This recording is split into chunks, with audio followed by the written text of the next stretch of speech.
I am Alonzo. I am 75 years old, and I raised my autistic grandson alone after my daughter left him on my sofa 11 years ago. Last Thursday, she parked a brand new BMW in my driveway. She did not come to apologize. She came with her new lawyer husband and a court summons to take my grandson away. I thought she finally wanted to be a mother. I was wrong. She just found out the quiet boy she abandoned had quietly sold a piece of software for $5.6 million. Before I tell you how an old Detroit bus dispatcher destroyed a corporate lawyer without throwing a single punch, let me know where you are watching from in the comments below. Hit like and subscribe if you know that blood does not make you family, loyalty does. Now let me take you back to that Thursday afternoon. Detroit gives you a certain kind of quiet when you live on the edges of the city. My house is not a mansion. The paint on the porch is peeling and the driveway has cracks that grow wider every winter. But the mortgage is paid off, and it is a safe place for Jamari. Jamari is 17. He has Asperger's syndrome. The world is too loud for him, so he spends his time making it quiet. He does not like to talk much. He speaks through lines of code. We were sitting on the front porch.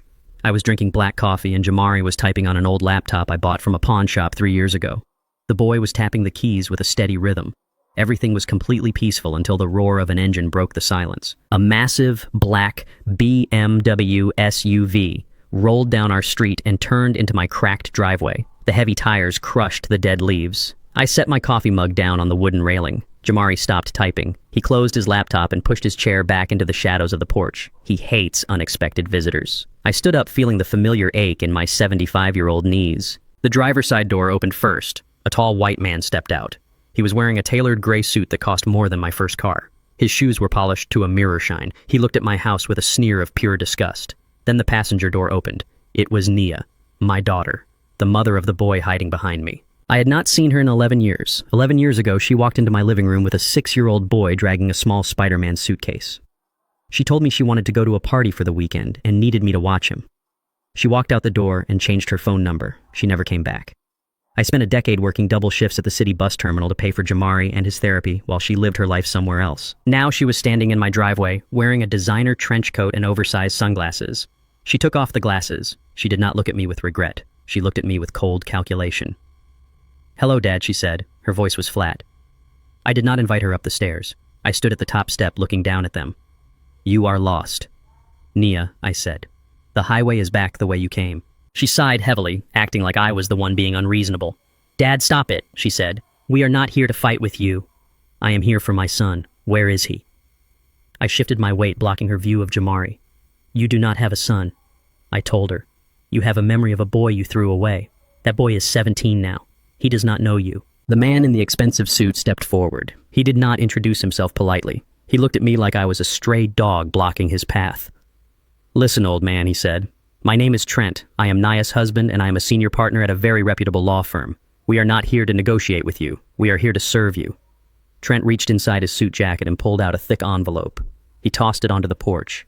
It landed right next to my boots. "That is a family court summons," Trent said with a smug smile. "We have already filed an emergency petition for full legal and physical custody of Jamari." I looked down at the envelope and then back up at Nia. "You cannot be serious," I said. "You left him here because you said he was broken. You said you could not handle the meltdowns, the doctors, the silence. Now you show up with a lawyer to take him. A judge will laugh you out of the courtroom." Nia crossed her arms over her expensive coat. "Dad, you are 75 years old," she said, her voice dripping with fake pity. "You are a retired bus dispatcher living in a crumbling house. Jamari has special needs. You are too old and too uneducated to give him the care he requires. It is time for him to be with his real parents. Trent and I have a 6-bedroom house we can provide for him." Provide for him, I repeated. The anger was rising in my chest, but I kept my voice perfectly calm. I provided for him when he needed specialized sensory therapy that cost $400 a week. I provided for him when he could not sleep for 3 days straight. Where were you? You did not even send a Christmas card. Trent stepped closer, resting his hand on the porch railing. He looked me up and down. Past performance does not guarantee future results, Alonzo. The point is, the boy needs sophisticated care. He needs financial management. You are completely out of your depth. I frowned. Financial management, I asked. He is a teenager. He eats oatmeal and writes computer code all day. He does not need a hedge fund manager. Key. Trent and Nia exchanged a look. It was a look of pure predatory triumph. Trent reached into his leather briefcase. He pulled out a glossy magazine. It was a recent issue of a major tech and finance publication. He threw it onto the stairs. "Pick it up," Alonzo, Trent said. I slowly walked down one step and picked up the magazine. There was a yellow sticky note pointing to a short article on page 40. I read the headline. Apex Dynamics acquires independent noise filtering algorithm for $5.6 million.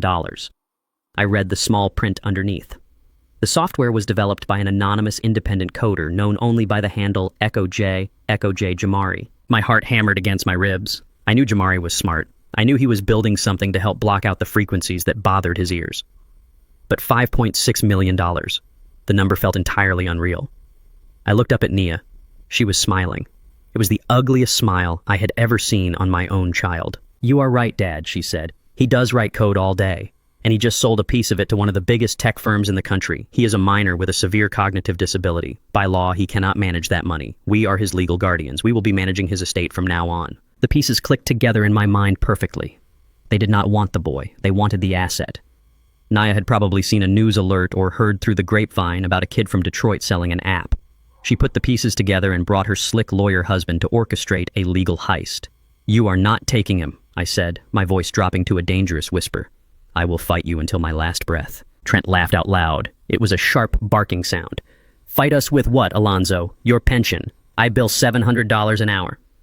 By the time I am done burying you in legal paperwork, you will not even be able to afford the property taxes on this dump. Trent turned around and walked back toward the BMW. Nia lingered for a moment. She looked past me, trying to catch a glimpse of Jamari. Pack his things, Dad, she said. We have a court date on Monday. Do not make this harder than it has to be. She turned and followed her husband. They got into the luxury SUV and backed out of my driveway, leaving tire marks on the concrete. I stood there holding the magazine. The $5.6 million headline burned into my eyes. I heard a creak behind me. Jamari stepped out of the shadows. He did not say a word. He just looked at the envelope on the floor, and then looked at me. His hands were shaking slightly. I walked back up the stairs and put my hand firmly on his shoulder. I am right here, son, I said. They are not taking you anywhere. But as I watched that BMW turn the corner, I knew the truth. Trent was right about one thing. I could not fight him with money. I could not fight him in a traditional courtroom battle where he knew all the judges and all the loopholes. He was a shark and I was bleeding in the water. I realized right then that if I wanted to save my grandson, I had to stop playing by their rules. I had to let them think they were winning. I had to let them think I was just a tired old man who did not understand how the modern world worked. Because what Trent and Naya did not understand was that when you back an old wolf into a corner, he does not just bite. He waits for you to step into the trap. I picked up the court summons and went inside the house. It was time to go to work. The sun came up over Detroit, looking exactly like it did the day before, but everything in my house felt entirely different. I did not sleep. I spent the entire night sitting in my worn armchair listening to the hum of the refrigerator and the quiet clicking of Jamari typing on his keyboard down the hall. He did not sleep either. The visit from his mother and that slick suit lawyer had disturbed his equilibrium. For a boy like Jamari, routine is not just a preference, it is the only thing keeping the chaos of the world at bay. When you disrupt his routine, you disrupt his mind. At 7 a.m, I finally got up. My knees popped loudly in the quiet house. I walked into the kitchen and started making oatmeal. Plain oatmeal with a dash of cinnamon, just the way he likes it. I set the bowl on the dining table and knocked twice on his bedroom door. He came out 10 minutes later wearing the exact same clothes from yesterday. He did not look at me. He sat down and began to eat with slow, deliberate movements. I poured myself a cup of black coffee and sat across from him. I need to run to the pharmacy this morning, son, I told him. I need to pick up your sensory medication and pay Dr. Evans for your therapy sessions this month. I will be back in an hour. Keep the doors locked. He tapped the side of his bowl twice. That meant he understood. I grabbed my coat and my keys. Jamari takes a very specific medication to help regulate his nervous system. It takes the edge off the sensory overload. It is not cheap. It costs nearly $300 a month, even with my retirement insurance. Add the weekly sessions with his behavioral therapist, and it takes up almost half of my pension. But I never complained. It was the cost of keeping my grandson safe and functional. I drove my old Ford pickup down to the corner pharmacy. The morning air was biting cold, typical for early spring in the city. Inside the pharmacy, the fluorescent lights buzzed overhead. I walked up to the counter and greeted Sarah, the pharmacist, who had been filling Jamari prescriptions for the past 5 years. She smiled warmly and handed me the small white paper bag. That will be $285, Alonzo, she said, punching the numbers into the register. I pulled out my worn leather wallet and handed her my bank debit card. It was the same card I used every month, the same account where my pension was deposited. She swiped the card through the machine. The machine beeped a flat, dull tone. Sarah frowned and looked at the screen. That is weird, she murmured. It says declined. Let me try it again. She wiped the magnetic strip on her apron and swiped it a second time. The same flat beep. Declined. My stomach gave a slow, heavy lurch. I knew I had at least $1,400 in that checking account. My pension had just cleared on Tuesday. Are you sure? I asked, my voice remaining perfectly level. The machine might be acting up. Sarah looked up at me with apologetic eyes. I am sorry, Alonzo. It is giving me a hard decline code. It usually means the bank has placed a hold on the account. Do you want to call them? I stared at the small white bag on the counter. Inside were the pills that kept my grandson from tearing his own hair out when the lights got too bright. I reached into my pocket, but I knew what was there. I did not have $200 in cash. I will be right back, Sarah, I said quietly. Hold it for me. I walked out of the pharmacy and got back into my truck. My hands gripped the steering wheel tightly. The leather was cold against my palms. I did not panic. Panic is a luxury for people who have someone else to save them. I drove straight to the local branch of my bank 3 blocks away. The bank had just opened. I walked past the line at the teller counter and went straight to the desk of the branch manager. His name was David. He was a good man who had helped me refinance my mortgage a few years back when the roof caved in. He looked up from his computer as I sat down in the chair across from him. Alonzo, he said, looking surprised. Good to see you. What brings you in so early? My debit card was just declined at the pharmacy, David, I said. I need you to tell me why. My pension cleared on Tuesday. The money is there. David smiled reassuringly and started typing on his keyboard. Let me take a look. Sometimes our fraud prevention system flags routine purchases if there is a glitch in the server. Give me 1 second. I sat perfectly still watching his face. I watched his eyes scan the computer monitor. I watched the friendly smile slowly slide right off his face.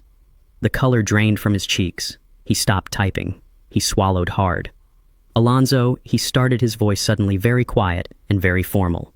Have you spoken to a lawyer recently? The knot in my stomach tightened into a fist of pure ice. No, I said. Why? David turned his monitor slightly toward me, though I could not read the small text. He looked incredibly uncomfortable. Alonzo, your checking account, your savings account, and the small college trust fund you set up for Jamari, they have all been frozen. Completely locked down. Frozen, I repeated. By who? On what authority? David let out a heavy breath. An emergency injunction was filed at 8 o'clock this morning by a judge in the state family court. The order was executed by a law firm downtown. The lead attorney is a man named Trent. But the injunction is not just a standard freeze Alonzo. It is a protective order.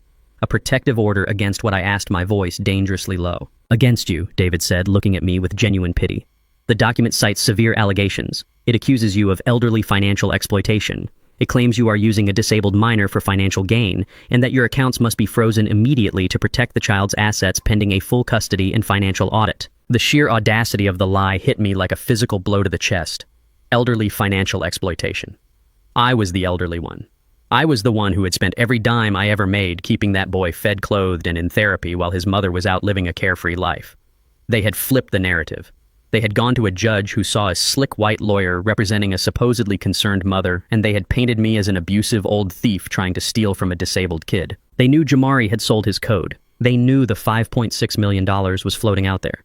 And Trent knew exactly how the legal system worked. He knew that the moment you allege financial abuse of a vulnerable minor, the courts do not ask questions. They freeze everything first and ask questions later. It was a preemptive strike. He was cutting off my air supply. How long, David, I asked, keeping my face completely blank. How long until I can access my pension? The money I worked 40 years for. David shook his head sadly. With an injunction like this, Alonzo, it could take weeks, maybe months.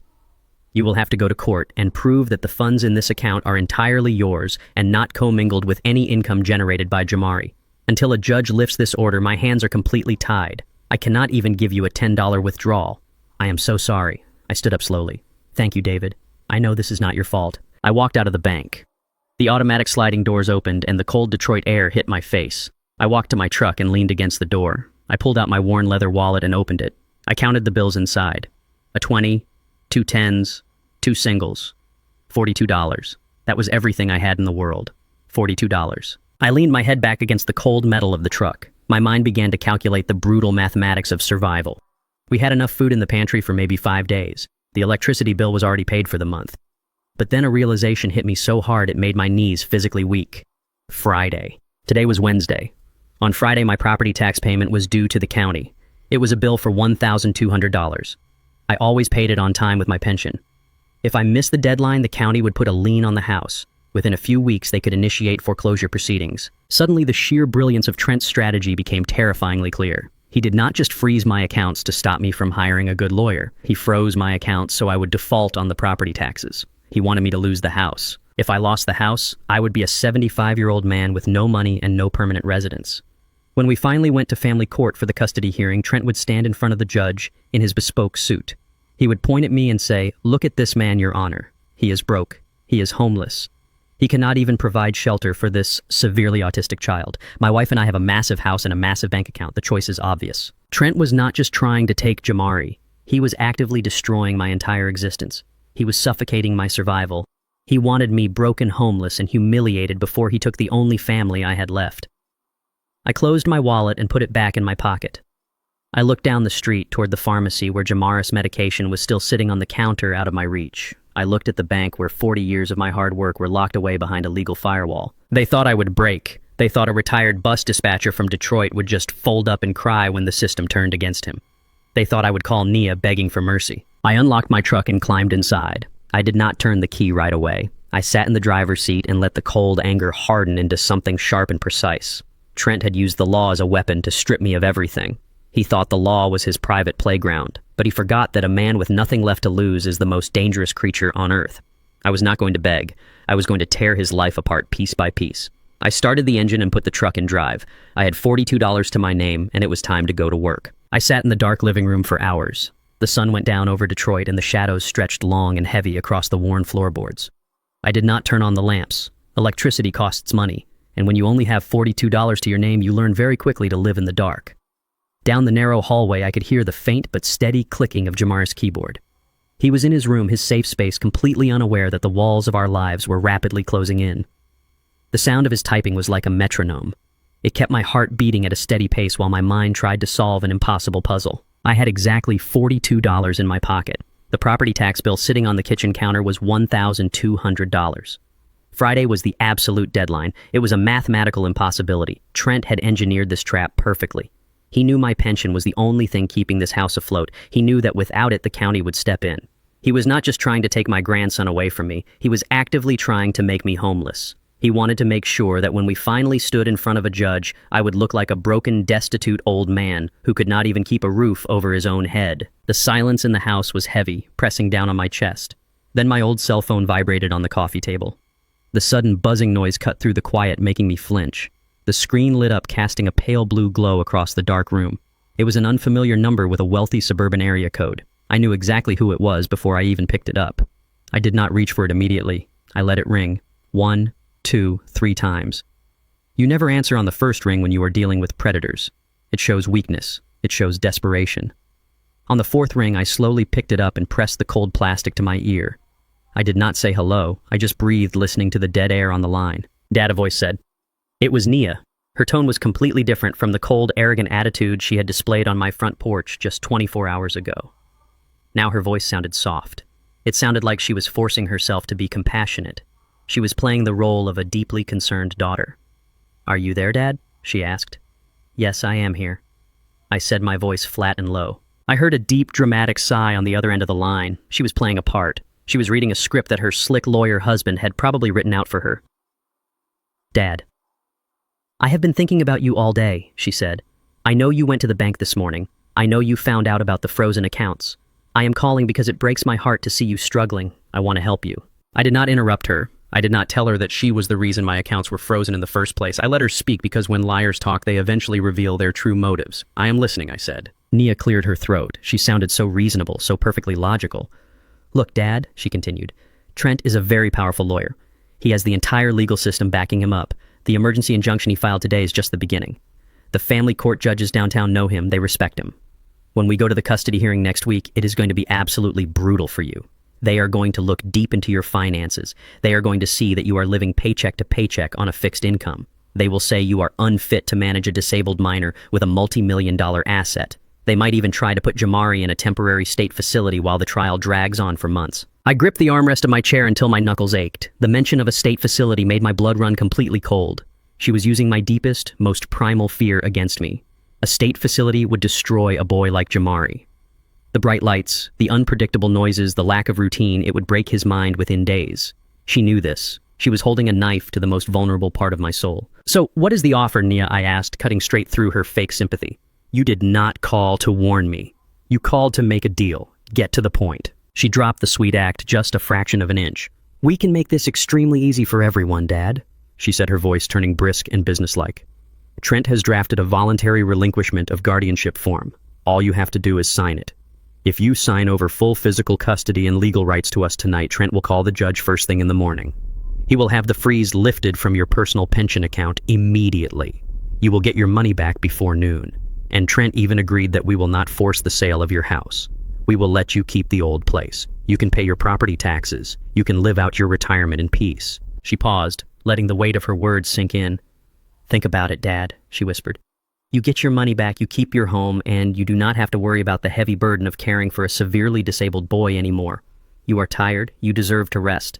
It is a win for everyone. It is a win for everyone." Those words echoed in the dark, empty room. I closed my eyes. They were offering me my own money and my own house in exchange for my flesh and blood. It was a pure, ruthless extortion disguised as a merciful act of charity. Trent had starved me just enough to make a single crumb look like a massive feast. He wanted me to trade Jamari for survival. But as I sat there in the dark, listening to her breathe on the other end of the line, my mind began to calculate a different equation. Trent was a very powerful corporate lawyer, yes. He had money and he had influence. But if he was so absolutely certain that he would win in a courtroom, why were they calling me in the middle of the night to make a desperate deal? Powerful people do not make deals unless they are secretly afraid of the fight. They wanted a quick surrender because they needed that $5.6 million immediately. They did not have the time or the patience for a drawn-out legal battle. They were in a rush. And in my experience, desperation is the greatest weakness a person can have. Nia spoke again, her voice tight with growing impatience. "So what do you say, Dad? I can have a legal courier drop the papers off at your house in less than an hour. Just sign them and this nightmare is over." I did not yell. I did not curse at her. I did not tell her that she was a monster for selling out her own child. Anger is a waste of energy, and I needed all my energy for what was coming next. I leaned forward in the dark. "Nia," I said softly, "what is Jamara's favorite food?" The line went dead silent. The sudden question caught her completely off guard. What Nia asked sounding confused and annoyed. "What does that have to do with anything, Dad? We are talking about legal documents. I asked you a very simple question," I replied, my voice completely steady and unyielding. "You want to be his full-time mother. You want to manage his daily life, his health, and his millions of dollars. Tell me what his favorite food is." I could hear her stammering. I could hear her putting her hand over the receiver and whispering frantically to Trent in the background. I waited. The silence stretched out for 10 long seconds. "It is pizza," she finally said, her voice lacking any real confidence. "All teenagers like pizza. Pepperoni pizza, right? I will buy him the best pizza in the city." I looked down the dark hallway toward Jamara's closed door. For 11 long years, I had made him plain oatmeal with a dash of cinnamon every single morning. It was the only texture he could handle when he woke up. If you gave him a hot, greasy slice of pepperoni pizza, the strong smell and the oily texture would send him into a massive sensory meltdown. He would rock back and forth and scream until his throat was raw. "He does not eat pizza." "Nia?" I said, my voice dropping to a whisper. "He absolutely hates pizza." The silence on the phone grew heavy and suffocating. "You do not know him," I said quietly. "You do not know what makes him smile when he is alone. You do not know what terrifies him in the middle of the night. You do not know the boy at all. You just know the number in his bank account." I pulled the phone away from my ear. "Dad, wait!" Nia yelled, her voice suddenly frantic and losing all its fake composure. "If you do not sign these papers, Trent will completely destroy you. You will die homeless in the street." I hovered my thumb over the red end call button. "Bring your shovel," I whispered into the receiver. And then I hung up. I dropped the phone back onto the wooden coffee table. The screen went black. The darkness returned to the room. But I was not afraid of the dark anymore. They had the money, they had the law, but they did not have the truth. They did not know the boy. That was their massive blind spot. That was the fatal crack in their expensive armor. And I was going to tear that crack wide open. I stood up from my chair and walked into the kitchen. I opened the pantry and pulled out the canister of rolled oats. We were going to need a lot of energy for tomorrow. The war had officially moved past the front porch. It was time to fight back. The Wayne County Family Court building is a massive concrete block that smells like floor wax and old desperation. I walked through the metal detectors at 8 in the morning. My stomach was completely empty. I had exactly $42 in my pocket and a court-appointed public defender waiting for me on the 3rd floor. His name was Miller. He looked like a man who had not slept a full night since the late 90s. His suit was severely wrinkled, his tie was crooked, and he was carrying a massive stack of manila folders that looked like they were about to spill all over the hallway floor. He shook my hand and his palm was cold and sweating. He told me he had reviewed my case file for exactly 10 minutes on the subway ride to work. That is the moment I knew I was walking into a slaughterhouse. We walked into courtroom 3B. The room was aggressively bright with humming fluorescent lights. The wooden benches were hard and uncomfortable. Sitting at the plaintiff's table was Trent. He was wearing a navy blue custom-tailored suit today, with a silk tie that probably cost more than my monthly grocery bill. Nia sat next to him wearing a conservative beige dress. Her hair was pulled back neatly to make her look like a responsible, loving suburban mother. She was already holding a crumpled tissue in her hand, preparing for her theatrical performance. The judge walked in a few minutes later. Her name was Judge Harrison. She had stern eyes and a severe, no-nonsense demeanor. She looked down at me and my exhausted public defender with a gaze that felt entirely dismissive. Then she looked over at Trent, and her expression softened just a fraction of an inch. It was a very subtle shift, but when you have lived 75 years as a black man in this country, you know exactly what that look means. The game was entirely rigged before the first word was even spoken. Trent stood up and buttoned his suit jacket. He did not speak loud. He spoke with the calm, authoritative voice of a man who owned the room. "Your Honor," he said, "Jamari is a 17-year-old boy with severe Asperger syndrome. He is a profoundly gifted but highly vulnerable child. For the past 11 years, he has been living in conditions that can only be described as hazardous and abusive." Trent walked over to a small projector on the table and turned it on. An image flashed onto the blank white wall behind the judge's bench. I felt a cold, heavy tightness grip my chest. The picture was of Jamaris' bedroom. It had been taken through the window from the outside in the middle of the night. Trent had sent a private investigator to my house. The picture showed exactly what a brilliant autistic coder's room looks like. There were thick, tangled power cables running across the floor. There were 3 disassembled laptops on the desk with their green motherboards exposed. And there was a plain mattress on the floor because Jamari hates the creaking sound of a wooden bed frame. To me, it was the sanctuary of a genius. It was a space perfectly tailored to keep his mind calm. To a judge who did not understand autism, it looked like a complete nightmare. "Look at this environment, Your Honor," Trent said, his voice dripping with manufactured disgust. "This is not a home. This is a dungeon. The respondent, Alonzo, is a severe hoarder. He has locked this disabled minor in a room filled with dangerous electrical fire hazards. He has isolated the boy entirely from the outside world. And why? Because this poor, disabled child possesses an extraordinary talent for writing complex computer code." Trent paused, letting the heavy silence fill the courtroom. He turned slowly to look directly at me. "Alonzo is not a loving grandfather. He is a warden. He discovered that this boy could create highly lucrative software, and he locked him away to harvest his intellectual property. We are talking about an algorithm worth over $5 million. This old man is exploiting a disabled minor for massive financial gain while denying him a safe, clean living environment and proper maternal care." My public defender stood up slowly. He fumbled with his papers and stammered over his words. "Your Honor, my client has raised the boy alone for 11 years, he said weakly. "There is no proof of any financial exploitation. The boy just likes computers." The judge held up her hand and cut him off completely. She did not want to hear from a tired man with a wrinkled suit. She wanted to hear from the weeping mother. Nia took the witness stand. She was an absolute masterclass in emotional manipulation. She cried, but not too much. Just enough to let a single perfect tear roll down her cheek. She told the judge that she had made some minor mistakes when she was young, but she had completely turned her life around. She boldly claimed she had been trying to contact Jamari for years, but I had ruthlessly blocked her phone calls and threatened her with physical violence. She said she lay awake every single night worrying about her baby boy living in absolute squalor. She looked at the judge with wide, pleading eyes and begged her to let her bring her son to her beautiful 6-bedroom home in the suburbs, where he would have a real bed, a clean room, and the professional medical care he desperately needed. It was a beautiful story. It was also entirely fiction, but the judge was swallowing every single word of it without question. The judge looked down at her notes and adjusted her glasses. She did not even ask me to speak. She did not ask me about the countless nights I stayed awake holding the boy when the world was too loud for him to handle. She did not ask me about the plain oatmeal with cinnamon I made for him every single morning. She looked at the projected picture of the exposed wires and she made her final decision. "This court finds the living conditions presented by the plaintiff to be highly disturbing," she said, her voice echoing coldly off the wood-paneled walls. "Given the substantial financial assets recently generated by the minor and the clear lack of a suitable environment provided by the current guardian, immediate intervention is absolutely required. I am granting emergency, temporary physical and legal custody to the biological mother, Nia, and her husband, Trent." The words hit me like a physical blow to the stomach, but I did not blink. I stared straight ahead, keeping my face completely blank. The judge was not finished destroying my life.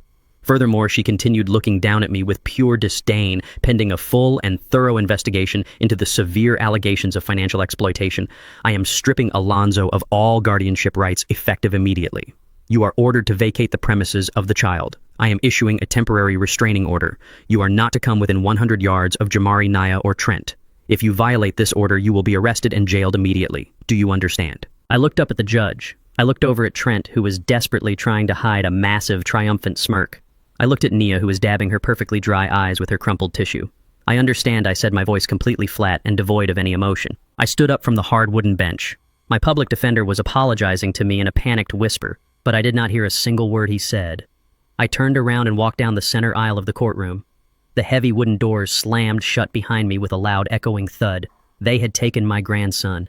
They had taken my legal rights. They had bound my hands with a court-ordered restraining order. They thought they had won the entire war in a single morning. But as I walked out of that massive courthouse and stepped back into the cold, bitter Detroit air, I was not thinking about defeat. I was thinking about how much harder a man falls when he truly believes he is completely untouchable. Trent had won the sterile environment of the courtroom, but he had just dragged this fight out into the harsh reality of the streets. And out here, I am the one who makes the rules. The drive back from the courthouse was a blur of gray concrete and cold Detroit wind. I did not turn on the radio. I just gripped the steering wheel of my old pickup truck and listened to the steady hum of the engine. The judge had given them the order. I knew they would not wait a single day. People like Trent do not give you time to breathe or say goodbye. They strike fast to keep you off balance. By the time I turned onto my street, my suspicions were completely confirmed. The flashing red and blue lights were already reflecting off the windows of my neighbors' houses. 2 Detroit police cruisers were parked at sharp angles, completely blocking my cracked driveway.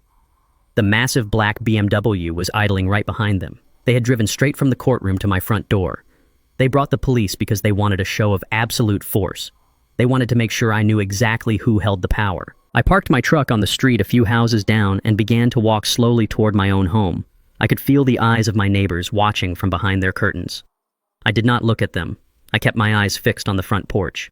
Before I could even reach the edge of my own grass, a young police officer stepped directly into my path. He had his hand resting casually on his heavy duty belt. He held up his other hand, signaling me to stop right where I was. "Alonzo," he said, reading my name off a metal clipboard. "I need you to stay right there. We have a signed court order from Judge Harrison. You are legally required to remain 100 yards away from the minor and his biological parents. If you take one more step toward that property, I will place you in handcuffs and you will go to jail." I looked at the young officer. His face was blank, just doing his job following the paper. He did not know the history. He did not know that I had bought that house with blood and sweat. He did not know the boy inside. I did not argue with him. I did not raise my voice or beg for a chance to pack my grandson's clothes. I simply stopped walking. I took 2 steps backward until my boots were standing on the cracked concrete of the public sidewalk across the street. I crossed my arms over my chest. I was forced to become a silent spectator to the destruction of my own family. The front door of my house opened wide. The second police officer walked out onto the porch. Right behind him was Jamari. My chest tightened so hard I felt like my ribs were going to crack, but I forced my face to remain completely, perfectly still. They had pulled him right out of his bedroom. He was wearing his gray sweatpants and a faded graphic t-shirt. He did not have his heavy weighted blanket. He did not have his noise-canceling headphones. They had dragged him out into the cold, unfiltered world without any of his armor. I could see the panic radiating from his entire body. His breathing was rapid and shallow. He was hyperventilating, his chest heaving up and down. He was walking on his tiptoes, which is exactly what he does when the sensory input becomes too much for his brain to process. His dark eyes were wide and terrified, darting frantically around the yard, unable to focus on any single object. The bright, flashing red and blue lights of the police cruisers were blinding his sensitive eyes. The loud crackle of the police radios was echoing in his ears like physical blows. He was experiencing a massive total sensory overload, and the people who claimed they were saving him were the exact ones causing his torture. Nia stepped out from the shadow of the porch. She had taken off her designer coat and was playing her role for the police officers perfectly. She put on a facial expression of deep maternal concern. "Oh, my poor sweet baby," she cooed, stepping down the stairs and rushing toward him. She opened her arms wide, intending to pull him into a tight, dramatic embrace. She did not know him at all. She did not know that light, unpredictable touches feel like burning fire against his skin when he is stressed. As soon as her manicured hands brushed his shoulders, Jamari flinched violently. It was a massive, visceral reaction. He pulled back so hard he almost tripped over the bottom step of the porch. He let out a sharp, guttural sound of pure distress, wrapping his own arms tightly around his chest, trying to protect himself from her touch. He squeezed his eyes shut and began to rock back and forth on his heels. Nia's face flushed a dark, angry red. The loving mother facade cracked for just a fraction of a second, revealing the cold irritation hiding underneath. She looked quickly at the police officers and offered a fake, nervous smile.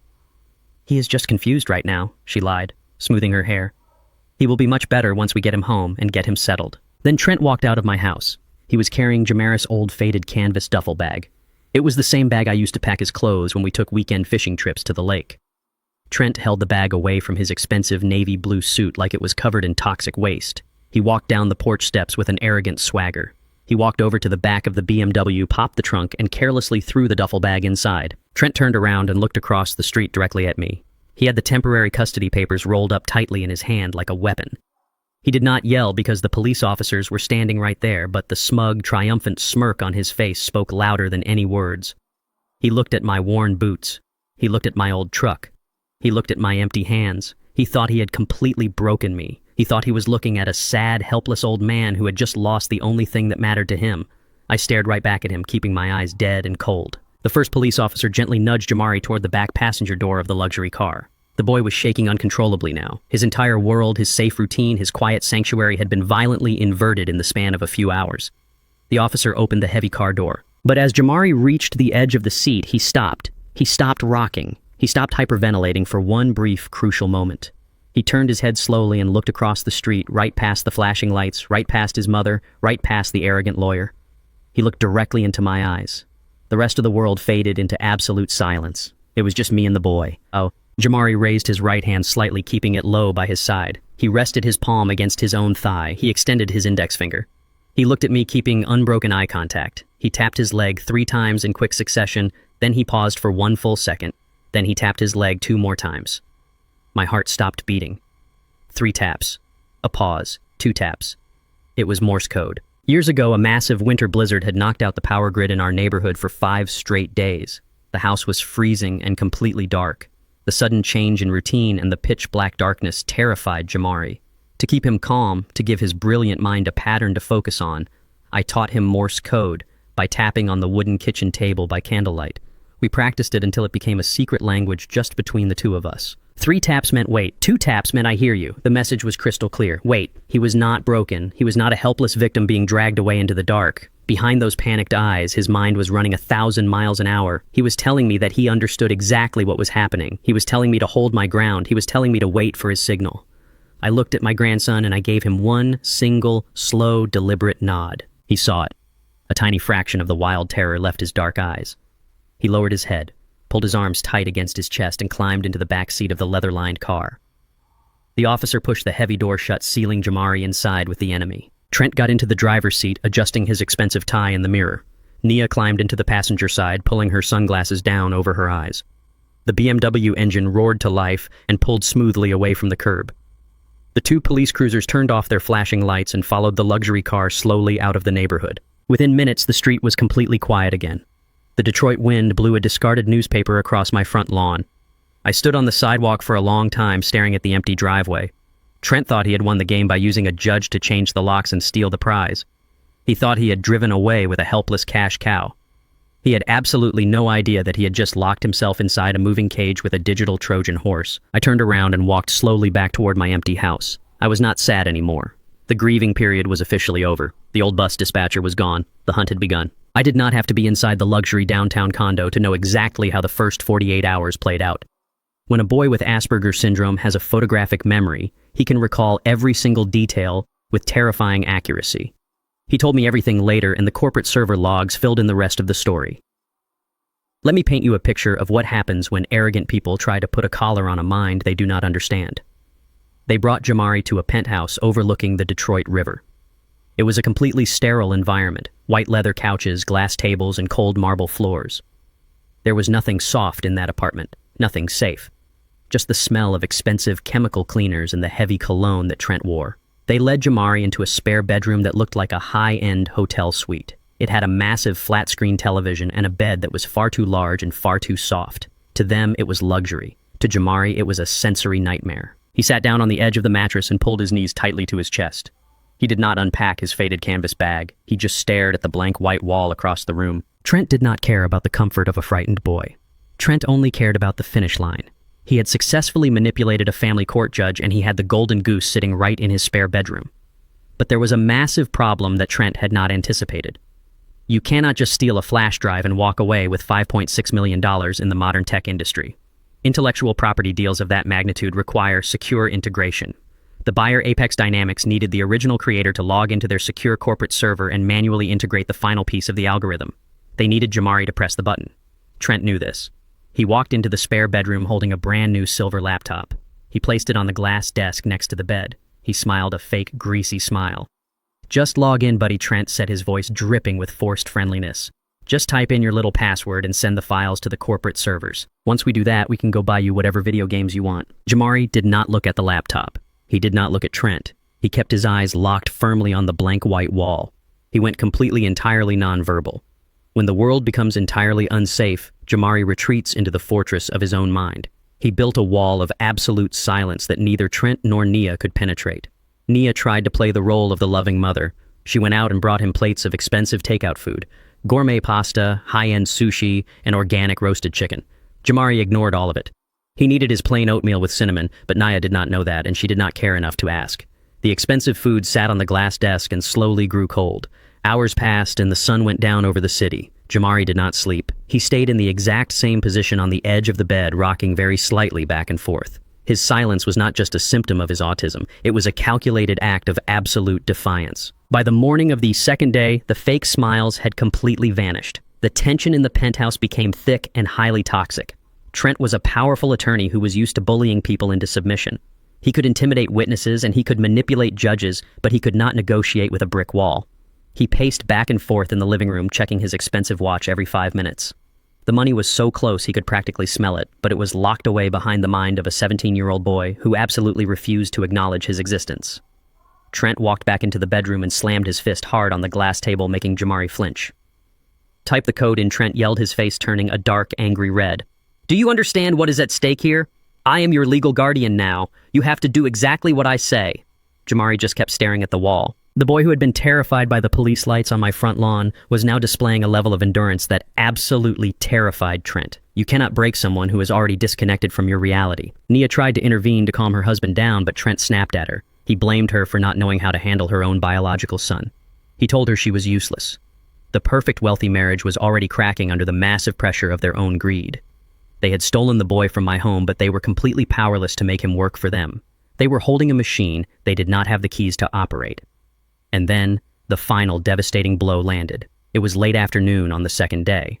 Trent was pouring himself a glass of expensive scotch in the custom kitchen when his cell phone rang loudly. It was not a local Detroit number. It was a direct call from the corporate headquarters of Apex Dynamics out in Silicon Valley. Trent cleared his throat, smoothed his silk tie even though he was alone in his kitchen, and answered the phone with his most professional lawyer voice. He expected them to ask for a brief update on the integration process. He expected a polite corporate check-in from a junior executive, but the voice on the other end of the line did not belong to a polite secretary. It belonged to the chief technology officer of the entire corporation. And he was absolutely furious. The chief technology officer did not offer any pleasantries. He did not ask how Trent was doing.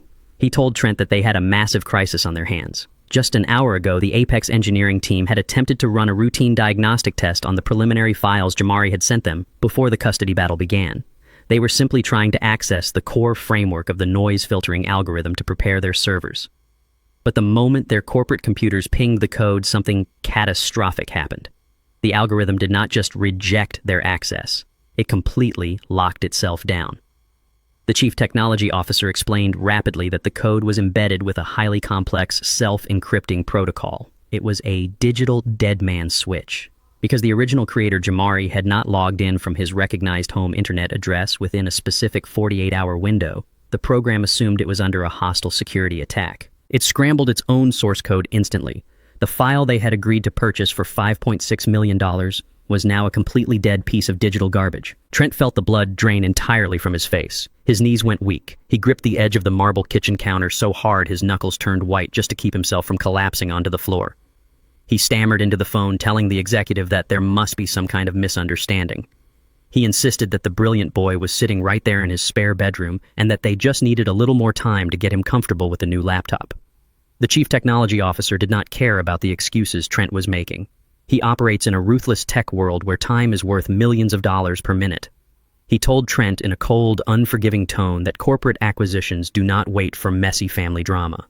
The board of directors was already losing patience and threatening to pull the funding for the entire project. The executive delivered a final, absolute ultimatum. "You have exactly 24 hours, the executive told Trent, his voice echoing through the phone speaker. "If the boy does not log into our servers and unlock that encryption protocol by tomorrow evening, we are terminating the acquisition contract permanently. We will walk away and you will not see a single dime of that $5.6 million. We will find another algorithm and you will be left with nothing." And then the line went completely dead. Trent slowly lowered the cell phone from his ear. The silence in his expensive penthouse was suddenly deafening. The massive fortune he had lied for, cheated for, and destroyed my family for was slipping right through his greedy fingers. He had 24 hours to force a severely autistic boy to do something he absolutely refused to do. He looked down the hallway toward the closed door of the spare bedroom where Jamari was still sitting in total silence. Trent realized in that exact moment what I had known all along. He did not hold the power. The corporate lawyer in the bespoke suit was entirely helpless. The quiet boy sitting on the edge of the bed held all the power in the world. And the clock was ticking down to 0. I did not sit in my empty house and cry. Tears are a luxury for people who have time to grieve, and I had no time at all. I had exactly 24 hours to dismantle a corporate lawyer, and I was going to do it with $42 and a transit pass. I walked out of my quiet neighborhood and walked 6 blocks to the main avenue. The cold Detroit wind whipped against my old leather jacket, but I did not feel the chill. My mind was entirely consumed by the logistics of war. I stood at the concrete bus shelter and waited for the number 4 bus. For 40 years, I controlled the routes of these massive machines. I knew every driver, every pothole, and every dangerous intersection in this city. Managing a city bus grid teaches you how to anticipate human behavior. It teaches you that every system has a vulnerability. Trent thought his power came from his money and his tailored suits. He thought the law was an impenetrable shield. He did not understand that real power comes from the shadows. He did not know that the people who clean the floors and drive the buses see absolutely everything. The bus pulled up to the curb and the pneumatic doors hissed open. The driver gave me a silent nod of recognition. I paid my fare and walked all the way to the very back seat. I sat down and watched the city transition through the scratched window. We moved away from the struggling working-class neighborhoods with their tiny lawns and faded siding. We pushed deeper into the forgotten corners of Detroit. The retail stores turned into pawn shops. The grocery stores turned into liquor stores with thick bulletproof glass. The people on the sidewalks walked with their heads down against the wind. Trent would never step foot in a neighborhood like this. If his luxury car broke down here, he would lock the doors and call the police in an absolute panic. But this was the real world. This was where the polite rules of corporate law did not apply. This was where you went when you needed to completely destroy a man without leaving any fingerprints. I got off the bus on a corner where the streetlights had been broken for years. The sidewalk was cracked and littered with broken glass. I walked past boarded-up storefronts and rusted chain-link fences. I was looking for a specific door. Halfway down the block, I found it. It was a faded neon sign that flickered weakly in the gray afternoon light. The sign simply read, 24-hour bail bonds and private investigations. The windows were covered by heavy metal security bars. I pushed the heavy glass door open. The bell attached to the top of the door chimed a dull, flat note. The office smelled like stale cigarette smoke, spilled coffee, and pure desperation. There were no leather chairs or mahogany tables here. There were just metal filing cabinets stacked dangerously high against the peeling wallpaper. Sitting behind a heavily scratched metal desk was DeAndre. DeAndre was a massive, broad-shouldered black man with a thick graying beard and cold, assessing eyes. He was wearing a faded gray sweatshirt and looking intently at 3 different computer monitors glowing in the dim room. 10 years ago, DeAndre had been one of the most ruthless and brilliant defense attorneys in the state of Michigan. He wore expensive suits and commanded the courtroom. But DeAndre had a conscience. He got disbarred by the state for bribing a corrupt police witness to save a battered domestic violence victim from going to a women's prison. The Bar Association took his law license and stripped him of his title, but they could not take his brilliant mind. He operated in the gray areas now. He dug up the toxic trash that rich and powerful people tried desperately to bury. And more importantly, DeAndre owed me a massive life debt. 20 years ago, DeAndre had a younger brother named Marcus, who got mixed up with a violent street gang on the east side. One rainy night, that 16-year-old boy ran onto my bus bleeding heavily from a deep stab wound in his chest. 3 armed men were chasing him down the street. The boy collapsed on the rubber floor of my bus right next to the fare box. The passengers screamed in terror. The armed men reached the doors and started bashing the reinforced glass with steel pipes, demanding I open the doors and hand the boy over. I did not follow the transit protocol. I did not wait for the police dispatch. I locked the pneumatic doors shut, turned off all the interior lights, and floored the heavy accelerator. I drove that massive city bus straight through 3 red lights and parked it directly inside the ambulance bay of the nearest emergency trauma center. The doctor saved Marcus by a margin of 5 minutes. I saved his brother's life, and DeAndre was the kind of man who never forgot a blood debt. DeAndre looked up from his glowing computer monitors. He did not smile, but the deep respect in his dark eyes was immediate. He stood up and extended a massive, heavy hand. "Alonzo," he said, his voice a deep, gravelly rumble that filled the small room. "It has been a very long time, old man. What brings you to this side of hell?" I shook his hand and sat down in the cheap plastic chair across from his desk. I did not waste time with small talk or pleasantries. Time was the one thing I did not have. I reached into the pocket of my jacket and pulled out my worn leather wallet. I opened it and took out the single $20 bill, the 2 $10 bills, and the 2 crumpled singles. I placed the $42 flat on his scratched metal desk. Then I reached into my other pocket and pulled out a small piece of folded paper. I placed it right next to the money. DeAndre looked down at the crumpled bills. Then he picked up the paper and unfolded it. It was the license plate number of the black luxury SUV that Trent drove. DeAndre leaned back in his heavy office chair and crossed his massive arms over his chest. $42, he said slowly. "You want me to find a missing dog for this kind of money, Alonzo?" "No," I said, my voice completely flat and cold. "I want you to destroy a man." DeAndre looked at the license plate number again, his expression turning serious. "Who does this vehicle belong to?" he asked. "It belongs to a corporate lawyer named Trent," I told him, looking directly into his eyes. "He married my estranged daughter. Yesterday morning he used a family court judge to freeze my pension accounts and steal my autistic grandson right out of my house. He thinks he is completely untouchable because he wears a bespoke suit and works in a glass tower downtown. He thinks I am just a helpless old man who is going to roll over and die." DeAndre let out a low, sharp whistle. He rubbed his graying beard. "A corporate attorney," he said. "They usually have their tracks covered tight. You want me to find a legal loophole in his custody filing. You want me to find a dirty judge." I shook my head slowly. "I do not need a lawyer, DeAndre," I said. "I need an autopsy on a living man. I want you to dig up his trash." DeAndre narrowed his eyes, listening closely. I leaned forward, resting my arms on his metal desk. "I want to know where he hides his money," I told him. "I want to know who he owes. I want to know every single dirty secret he keeps behind closed doors. Men who wear suits like that and drive cars like that are always hiding something. They live beyond their means. They cut corners. You find the crack in his foundation, and I will bring his entire house down on top of him." DeAndre looked at me for a long, silent moment. He understood exactly what I was asking for. It was not a request for legal assistance. It was a declaration of total war. He reached out and swept the $42 and the piece of paper off the desk, stuffing them into his pocket. "Go home, Alonzo," he said, turning his chair back toward his 3 glowing computer monitors. "Lock your doors and keep your phone close." I walked back out into the freezing wind. I rode the number 4 bus back to my empty house. When I unlocked the front door, the silence inside was completely deafening. I walked down the narrow hallway and stood in the doorway of Jamaris' bedroom. It was dark. His computer server was quiet. The mattress on the floor was empty. I could still smell the faint scent of the cinnamon oatmeal he never got to finish eating. I did not turn on the lights. I walked back to the living room and sat down in my old armchair. I placed my cell phone on the wooden coffee table directly in front of me. The sun went down and the house grew freezing cold. I did not turn on the heat. I sat in the dark and waited. I knew DeAndre was working. When a man like DeAndre dives into the digital underworld, he does not leave any stone unturned. He bypasses firewalls. He tracks offshore bank routing numbers. He recovers encrypted text messages and deleted emails. He sees the toxic things that wealthy people believe they have successfully erased from the world. Midnight passed, then 1 in the morning, then 2 in the morning. I did not close my eyes for a single second. I sat perfectly still, breathing slowly, gathering my strength. I was visualizing the look on Trent's face when his perfect world finally shattered. At exactly 3 o'clock in the morning, my cell phone vibrated violently against the wood of the coffee table.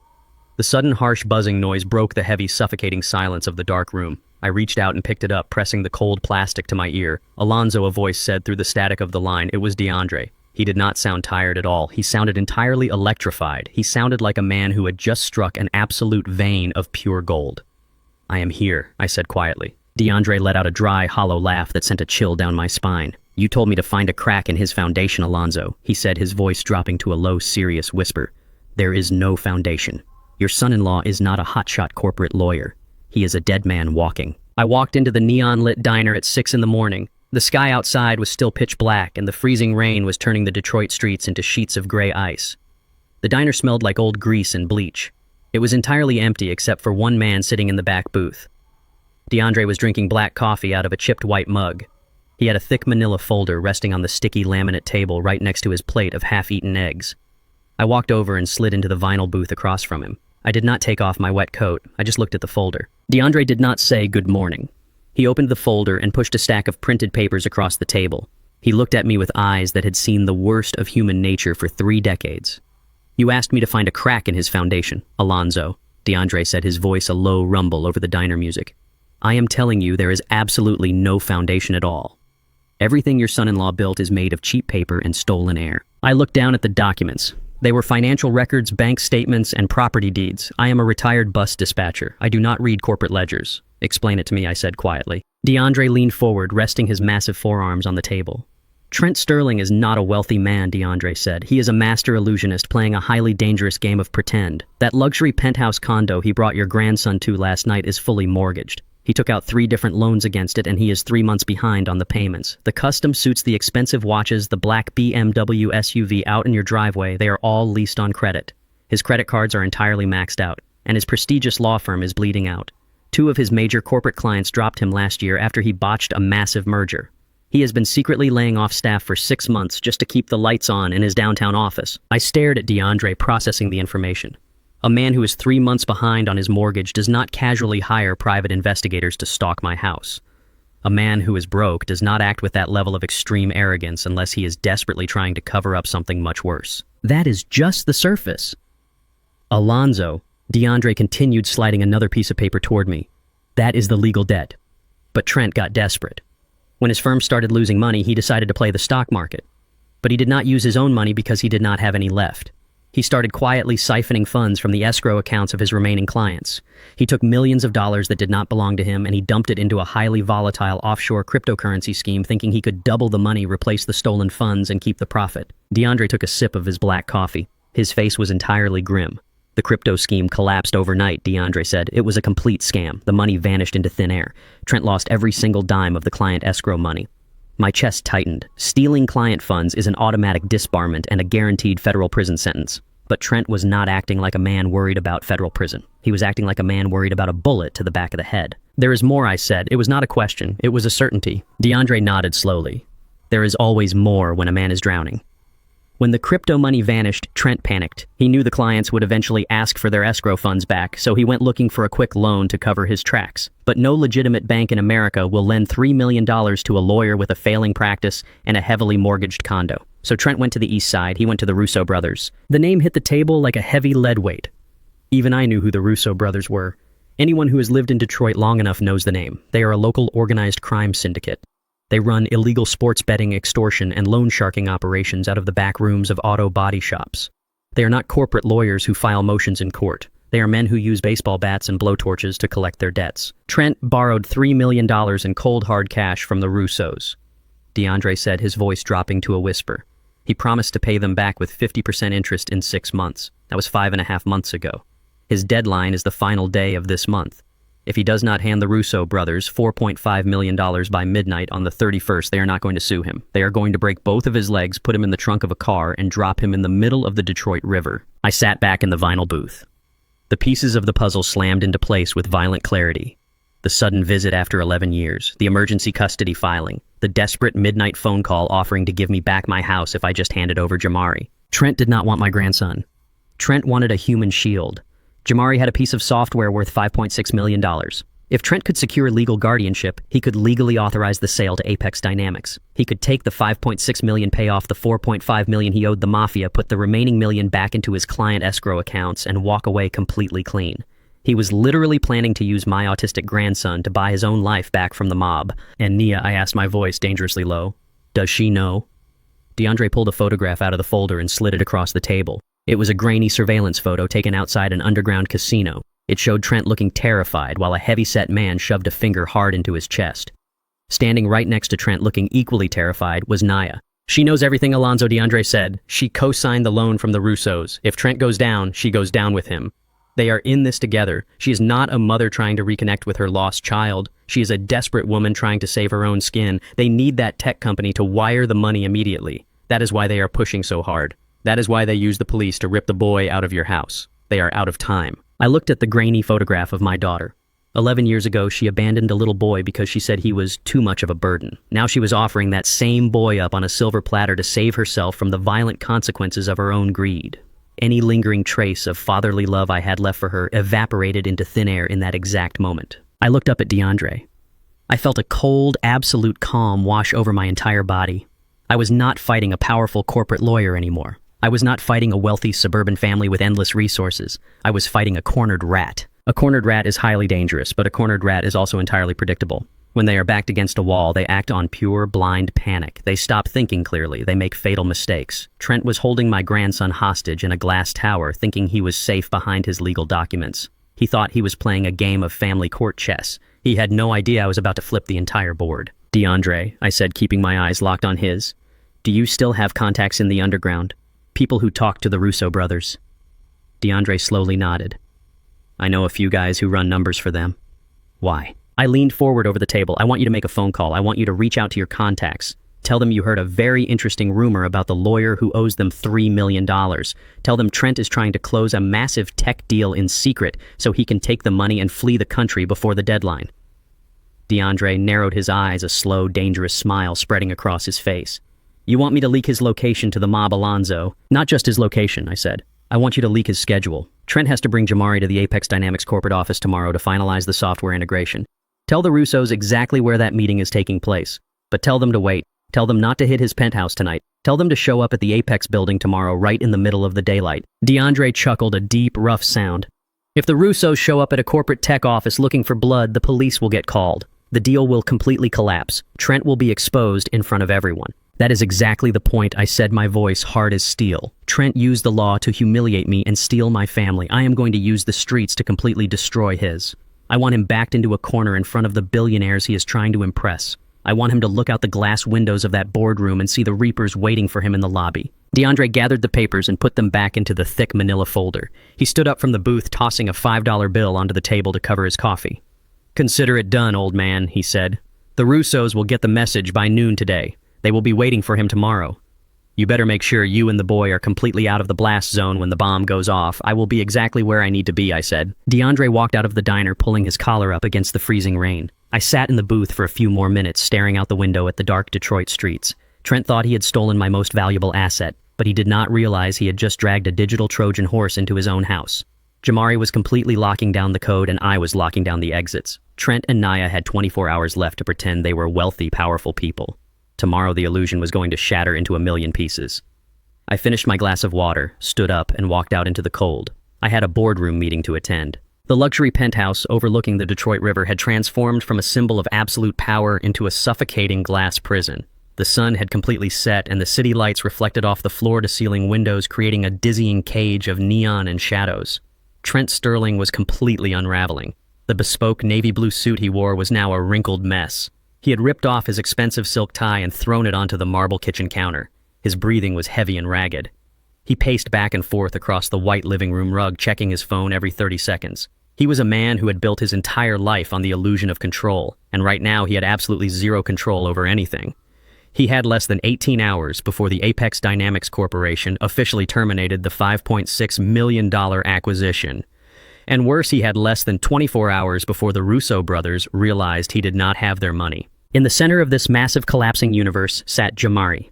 The 17-year-old boy was sitting on the edge of the white leather sofa. He was completely, perfectly still. He was a master of retreating into the deep, quiet corners of his own mind when the outside world became too dangerous. The brand new silver laptop was sitting on the glass coffee table right in front of him. The screen was glowing, waiting for a password that only Jamari knew. The cursor blinked rhythmically. It was a digital heartbeat mocking Trent with every single pulse. Trent stopped pacing. He looked at the boy, and a dark, violent desperation washed over his face. He could not sue the boy. He could not manipulate the boy with legal jargon. He walked over to the coffee table and slammed both of his hands down on the glass. The loud, sudden noise made Jamari flinch, but he kept his eyes locked firmly on the blank television screen across the room. "Look at me!" Trent yelled, his voice cracking with pure panic. "I am talking to you, you little freak. Look at me right now." Jamari did not blink. He did not turn his head. He was using every ounce of his mental energy to build an invisible wall between himself and the screaming man. Trent completely lost the last shred of his sanity. He lunged forward over the glass table. He reached out with both hands and grabbed the collar of Jamari's faded graphic t-shirt. He yanked the boy violently upward, pulling him off the white leather sofa. Jamari let out a sharp gasp of air. His entire body went completely rigid. Being grabbed aggressively is a profound sensory violation for an autistic child. It feels like thousands of needles piercing the skin at once. Jamari squeezed his eyes shut and began to make a low humming sound in the back of his throat, trying to drown out the chaos. "Type the password into the machine," Trent screamed, shaking the boy so hard, Jamari's head snapped back and forth. "You are going to type the code right now, or I swear to God I will break this computer over your head. I need that money. Do you hear me? I need it right now." "Stop being so difficult," Jamari Nia said, her voice completely cold and distant. "Just do what Trent says. You are acting like a spoiled brat. We gave you a beautiful room and expensive food, and you are ruining everything. Just type the stupid password." Jamari did not respond to her either. He just kept humming, his hands balled into tight fists at his sides. Trent shoved the boy backward. Jamari stumbled and fell hard onto the leather sofa. Trent backed away, running his hands through his slicked hair, destroying his perfect appearance. He was breathing like a wild animal trapped in a corner. Physical violence was not working. The boy was completely locked inside his own head. Trent looked at the laptop. He looked at his watch. He realized with absolute terrifying clarity that he could not force the code out of the boy. There was only one person in the world who knew how to make Jamari open the digital doors. Trent pulled his cell phone out of his pocket. His hands were shaking uncontrollably. He opened his contacts and scrolled down to my name. Calling me was a direct violation of the emergency restraining order he had filed himself. If the courts found out he was contacting the man he claimed was a dangerous abuser, his entire legal narrative would completely collapse. But Trent did not care about the law anymore. The law could not save him from the Russo brothers. He hit the call button and pressed the phone to his ear. I was sitting in my dark living room back in my neighborhood on the east side. I had not moved from my armchair since I got back from the diner. I was watching the clock on the wall. I knew the timeline perfectly. I knew the pressure inside that penthouse was building to an explosive level. When my cell phone vibrated on the wooden table, I did not jump. I reached out slowly and picked it up. I pressed it to my ear and listened to the heavy, ragged breathing on the other end of the line. "Alonzo," Trent said, his voice dripping with pure venom and desperation. "You are violating a court order, counselor," I said, my voice perfectly calm and flat. "Listen to me, you old fool," Trent hissed. "I do not care about the court order. I do not care about anything except getting this algorithm unlocked right now. You poisoned this boy. You brainwashed him. He is sitting here staring at the wall, and he will not type the code. You are going to tell me the password right now." I smiled in the dark. It was a cold, humorless smile. "I do not know the password, Trent," I told him honestly. "The boy builds his own systems. I do not touch his machines." Trent let out a loud, desperate scream of frustration. He kicked something heavy in his penthouse, and I heard it crash against the floor. "You are lying," he yelled into the phone. "You know exactly how to make him work. You are going to fix this right now, or I am going to end him." I stopped smiling. The air in my living room suddenly felt freezing cold. "What did you say?" I asked, my voice dropping to a dangerous whisper. "You heard me?" Trent threatened, entirely unhinged. "I have the legal paperwork, Alonzo. I have full medical custody. If you do not give me the password or tell me how to make him type it, I am going to make one phone call. I will tell the state that he is having a violent psychotic breakdown. I will have him committed to a state psychiatric ward tonight. Do you know what they do to kids like him in the state ward, Alonzo? They strap them to a bed. They drug them until they cannot even blink. They will lock him in a padded room, and you will never see him again." He was using my absolute worst nightmare as a weapon. He was threatening to destroy Jamaris' mind just to force my hand. A normal man would have panicked. A normal grandfather would have broken down and begged for mercy. But I am not a normal man, and I had already seen the bottom of Trent's soul. I knew he was bluffing. You do not lock up your only ticket to a multi-million-dollar payday. But I also knew I had to give him exactly what he wanted to spring the final trap. I let a long, heavy silence hang on the line. I let Trent sweat. I let him feel the crushing weight of the ticking clock. "Trent." I finally said, my voice remarkably soft and steady. "You cannot force a boy like Jamari to do anything with violence. You cannot scream at him. He does not respond to yelling or threats. He responds to logic. He responds to his routine. You have completely terrified him, and his brain has shut down to protect himself. Then how do I turn him back on?" Trent demanded, breathing heavily. "You bring him to a professional environment," I said slowly, feeding him the bait inch by inch. "The corporate buyer, Apex Dynamics, needs the code integrated directly into their servers, right?" "Yes," Trent snapped. "They gave me until tomorrow evening." "Then set up a final integration meeting," I told him. "Tell Apex Dynamics to have their entire board of directors ready at their downtown headquarters tomorrow at noon. Bring the laptop, bring Jamari, and you clear my name with the security desk at the front lobby. Let me walk into that boardroom." "Absolutely not," Trent yelled. "I have a restraining order against you. You are not getting anywhere near this deal. I leaned forward in the dark. Then you lose the $5.6 million, Trent, I said, my voice completely devoid of emotion. You lose the money, and whoever you owe that money to is going to come looking for you. You have absolutely no other choice. If I am in the room, Jamari will feel safe. If he feels safe, I can use the logic patterns we practice to guide him through the unlock sequence. I will get him to type the password in front of the executives. You get your money, the company gets their code. Trent was silent. I could hear the gears grinding in his desperate mind. He was weighing the risk of letting me into the room against the absolute certainty of his own death if he failed to pay the mob. He thought he was still the smartest person in the room. He thought that once I got the boy to unlock the computer, he could just call the police and have me arrested for violating the restraining order. He thought he could use me and throw me away. Fine, Trent finally whispered, his voice trembling with exhausted rage. Tomorrow at noon, the Apex Dynamics Tower downtown, floor 42. I will leave your name at the desk. But listen to me very carefully, Alonzo. If you try anything smart, if you try to take the boy or mess with the transfer, I will ruin you. I will see you at noon, Trent, I said. I hung up the phone. I sat in the dark living room, feeling the absolute stillness of the house. Trent had taken the bait completely. He had swallowed the hook all the way down to his stomach. He was going to walk into the brightest room in the city thinking he was about to become a millionaire. He had absolutely no idea that he was walking straight into an execution.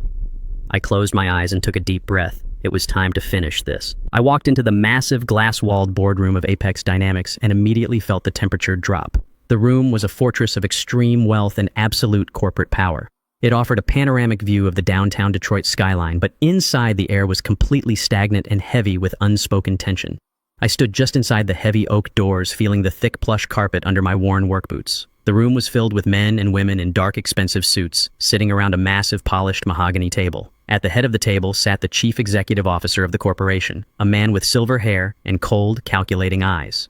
And standing right next to Jamari at the far end of the table was Trent. When I walked through those heavy doors, Trent had initially frozen like an animal caught in the headlights of a speeding truck. He had shouted for security, his face pale with sudden absolute terror. But the chief executive officer had raised his hand and silenced the room, telling Trent that I was listed in their security system as the lead independent consultant on this specific project. Now, the initial shock was wearing off. Trent was a survivor in the corporate jungle. When a predator realizes it is bleeding, it does not swim away, it attacks blindly. I watched Trent force his racing heart rate down. I watched him straighten his wrinkled suit jacket and frantically adjust his silk tie. He was pulling the armor of his profession back over his panicked soul. He was trying to remember that he was a lawyer and I was just an old man. He turned away from me and looked directly at the chief executive officer. Trent placed both of his hands flat on the polished mahogany table, leaning forward to project absolute authority. It was a classic courtroom intimidation tactic designed to control the narrative. It does not matter what you call him, Trent said, his voice echoing loudly in the massive, quiet room. You can call him a consultant, you can call him a grandfather, you can call him the King of England, for all I care. The facts of this case remain exactly the same. Jamari is a 17-year-old boy. He is legally a minor child with a documented severe cognitive disability. And as of yesterday morning, I hold the emergency physical and legal guardianship over him, signed by a county family court judge. Trent reached into his expensive leather briefcase and pulled out the thick stack of court documents. He threw them onto the center of the table. The heavy paper slapped against the wood, making a sharp cracking sound. I am his legal parent. Trent continued, his confidence rising with every single word he spoke. And according to the intellectual property laws of this state, any asset algorithm or financial windfall created by a minor child while living under the roof of their legal guardians belongs entirely to the estate of those guardians. He does not have the legal capacity to sign a contract. Alonzo certainly does not have the legal capacity to authorize a corporate sale. I am the only person in this entire room with the authority to execute this transfer. Nia was sitting in a plush leather chair next to the window. She crossed her legs and nodded in agreement, playing her role flawlessly. She looked at the corporate lawyers sitting around the table with a soft, pleading expression. We just want to protect our son's future, she said, her voice smooth and practiced. We want to make sure this money is managed by legal professionals, not squandered by an old man who does not understand the modern financial world. I did not interrupt them. I let them speak. I let them dig their own graves with their own arrogant words. I looked at Jamari. The boy was sitting in a massive leather executive chair that was far too big for him. The brand new silver laptop was open on the table in front of him. The screen was still displaying the encrypted lock sequence. Jamari was completely ignoring Trent and Nia. He was looking directly at me. His dark eyes were calm now. The terrible panic from the night before was entirely gone. He was back in his element, surrounded by machines and logic, and he knew I was there to protect him. I gave him a very small, almost imperceptible nod. He blinked twice. We were completely synchronized. Trent turned back to the chief executive officer. His face was flushed with the thrill of his own legal argument. He thought he had just won the entire war. "So, here's how this is going to work," Trent said, pointing a finger at the laptop screen. "Jamari is going to type his little password into that machine and unlock your algorithm. You are going to verify that the source code is completely intact. And the absolute second your engineers confirm the code is viable, you are going to authorize the wire transfer of $5.6 million directly into my firm escrow account, as outlined in the revised contract I sent your legal team this morning. If you do not agree to these terms right now, I will take my son, and we will walk out of this building, and you will never see this software again." The boardroom went completely silent. The heavy stakes of the deal hung in the air, pressing down on everyone's shoulders. The chief executive officer leaned back in his chair and steepled his fingers together. He looked at the four corporate lawyers sitting to his left. The lead corporate counsel, a sharp-looking woman with severe glasses, leaned in and whispered something into the executive's ear. She nodded slowly, looking down at Trent's scattered court documents. The chief executive officer sighed and sat forward. He looked at me with an expression of cold business pragmatism. He did not care about the mafia waiting outside. He did not care about family loyalty or broken hearts. He only cared about the mathematics of the deal and protecting his company from future lawsuits. Alonzo, the executive, said, his voice smooth and entirely detached. "We respect the consulting work you have done with the boy, but Mr. Sterling is technically correct. Our legal team has reviewed the emergency custody order. It is a valid state document. As long as that court order is in place, Trent Sterling has the absolute fiduciary right to control the intellectual property of the minor. We cannot legally bypass the guardian to make a payout." Trent let out a loud, arrogant laugh. He looked at me with a smirk so toxic it could have killed a lesser man. "You hear that, old man?" Trent sneered. "The adults are talking now. You tried to play a smart game, but you do not know the rules. You are completely out of your league. Now stand there quietly and watch me close my deal." Trent turned to Jamari and tapped the glass screen of the laptop aggressively. "Go ahead, buddy," Trent said, his voice dripping with fake patience. "Your grandfather is right here watching you. Nobody is going to hurt you. Just type the password and let us all go home." Every single person in that massive glass room turned their eyes to Jamari. The wealthy executives, the sharp lawyers, Naya and Trent. They were all holding their breath, waiting for a 17-year-old autistic boy to hand over a massive fortune. They were waiting for me to give him the verbal command to surrender. They thought I was completely beaten. They thought the heavy weight of corporate law had finally crushed my spirit. I looked at Trent. I looked at the dark sweat stains bleeding through the underarms of his expensive blue suit. I knew about the $3 million. I knew about the Russo brothers waiting for him. I knew that his entire aggressive performance was nothing but the desperate thrashing of a man who was fully aware he was about to die. He was holding on to that custody paper like it was a life preserver in a violent hurricane. I took a slow, deep breath. The air in the room suddenly felt incredibly electric. I did not look at Jamari. I did not tell the boy to touch the keyboard. I did not raise my voice or show a single ounce of anger. I just shook my head slowly, acting like a man who had finally seen the absolute truth of the universe. "You know what, Trent?" I said, my voice low, but echoing clearly across the long mahogany table. "You make a very compelling argument." Trent's smirk faltered for a second, confused by my sudden peaceful agreement. I took a few slow steps forward until I was standing right next to the massive table. "You are absolutely right," I continued, keeping my eyes locked firmly on his. "The law is the law. Intellectual property rights are incredibly strict in this country. A person cannot just steal something that belongs to someone else and sell it for millions of dollars. Ownership is everything. The creator holds all the power. And if the creator is a minor, then the legal guardian holds the keys to the kingdom. That is the exact letter of the law." Trent puffed out his chest, looking extremely proud of himself. "Exactly," he said. "I am glad you finally understand reality, Alonzo." I reached my right hand inside the breast pocket of my worn leather jacket. The movement was slow and entirely deliberate. The corporate lawyers watched my hand closely, but they did not call security. They thought I was reaching for a handkerchief or a pair of reading glasses. "But I am not a lawyer, Trent," I said, pulling my hand out of the pocket. "I am just a retired bus dispatcher. I spent 40 years fixing broken systems and making sure things ran exactly the way they were supposed to run. And when you work with complex machines for that long, you learn to keep all your receipts." I pulled out a heavily creased yellowing manila envelope. It was old, the edges were frayed, and it looked completely out of place in that pristine billion-dollar boardroom. I held it in my rough, calloused hands, holding it up for everyone to see.